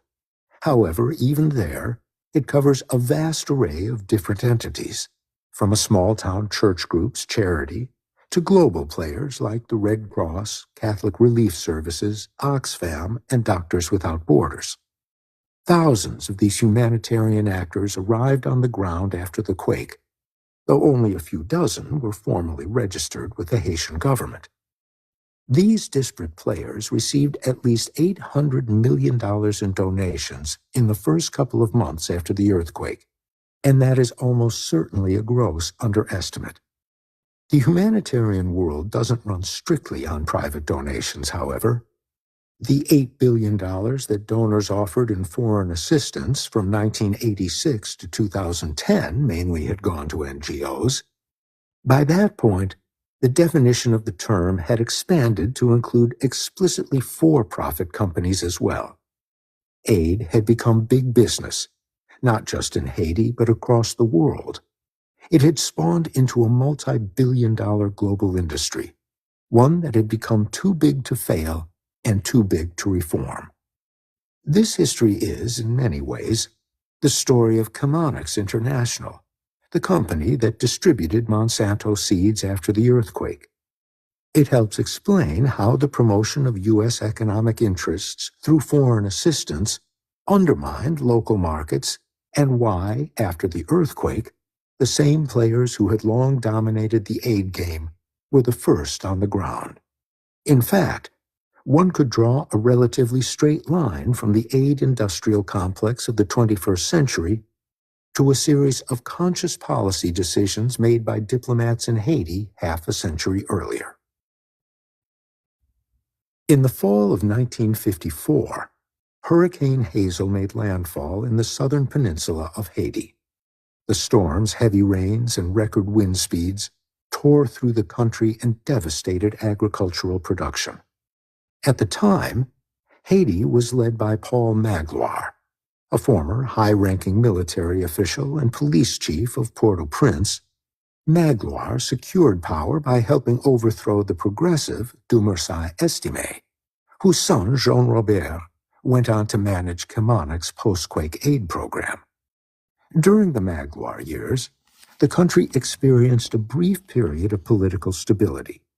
His rabid anti-communism won allies in Washington, and Haiti became a favorite tourist destination for American and European travelers.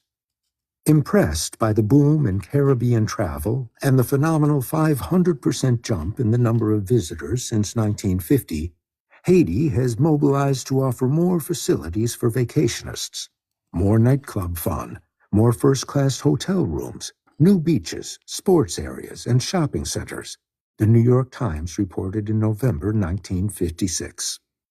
But the destruction wrought by Hazel and the government's inability to respond to its citizens' needs as opposed to those of tourists ultimately led to the general's downfall. Engulfed in corruption allegations and facing increasing internal unrest, Magloire fled into exile in 1956, less than a month after that article. Subsequent elections held under tight military control in 1957 brought the first Duvalier to power, François Papadoc Duvalier, a physician by training. Since the revolution, Haiti's population had remained extremely stratified between the lighter-skinned mulattoes and the darker-skinned majority. Papadoc, like Estimé, was a noiriste. It was the term for those who believed that, since the U.S. occupation, the elite mulattoes had oppressed the black majority. Once safely inside the National Palace, however, Duvalier consolidated his power with ruthless repression and abandoned the pro-poor rhetoric. And though he continued the anti-communist stance of his predecessor, he also rejected outright American control of his affairs. In 1961, the United States government provided $6 million in direct budget support, the equivalent of more than $45 million today. All right, y'all. That went a little longer than I thought it was going to go. My bad. No So, problem. yeah, no problem. It was just so good. um, Yari, thank you for coming up. I appreciate it. Everybody good? How we feeling? I'm alright. Good, good. All How are right. you feeling? I'm tired. I'm not even gonna lie. Okay, Um, take some rest. yeah, Thank you for holding the book club. you're welcome. I know, Penelope. I'm getting some rest. My friends go back to Florida today, so they're headed to the airport. I have nothing else to do. I will see y'all on these TikTok streets and Wednesday morning. Come back through. And I'll start over with chapter 6 because I did stop in the middle. So I'll start back with chapter 6. All right, y'all.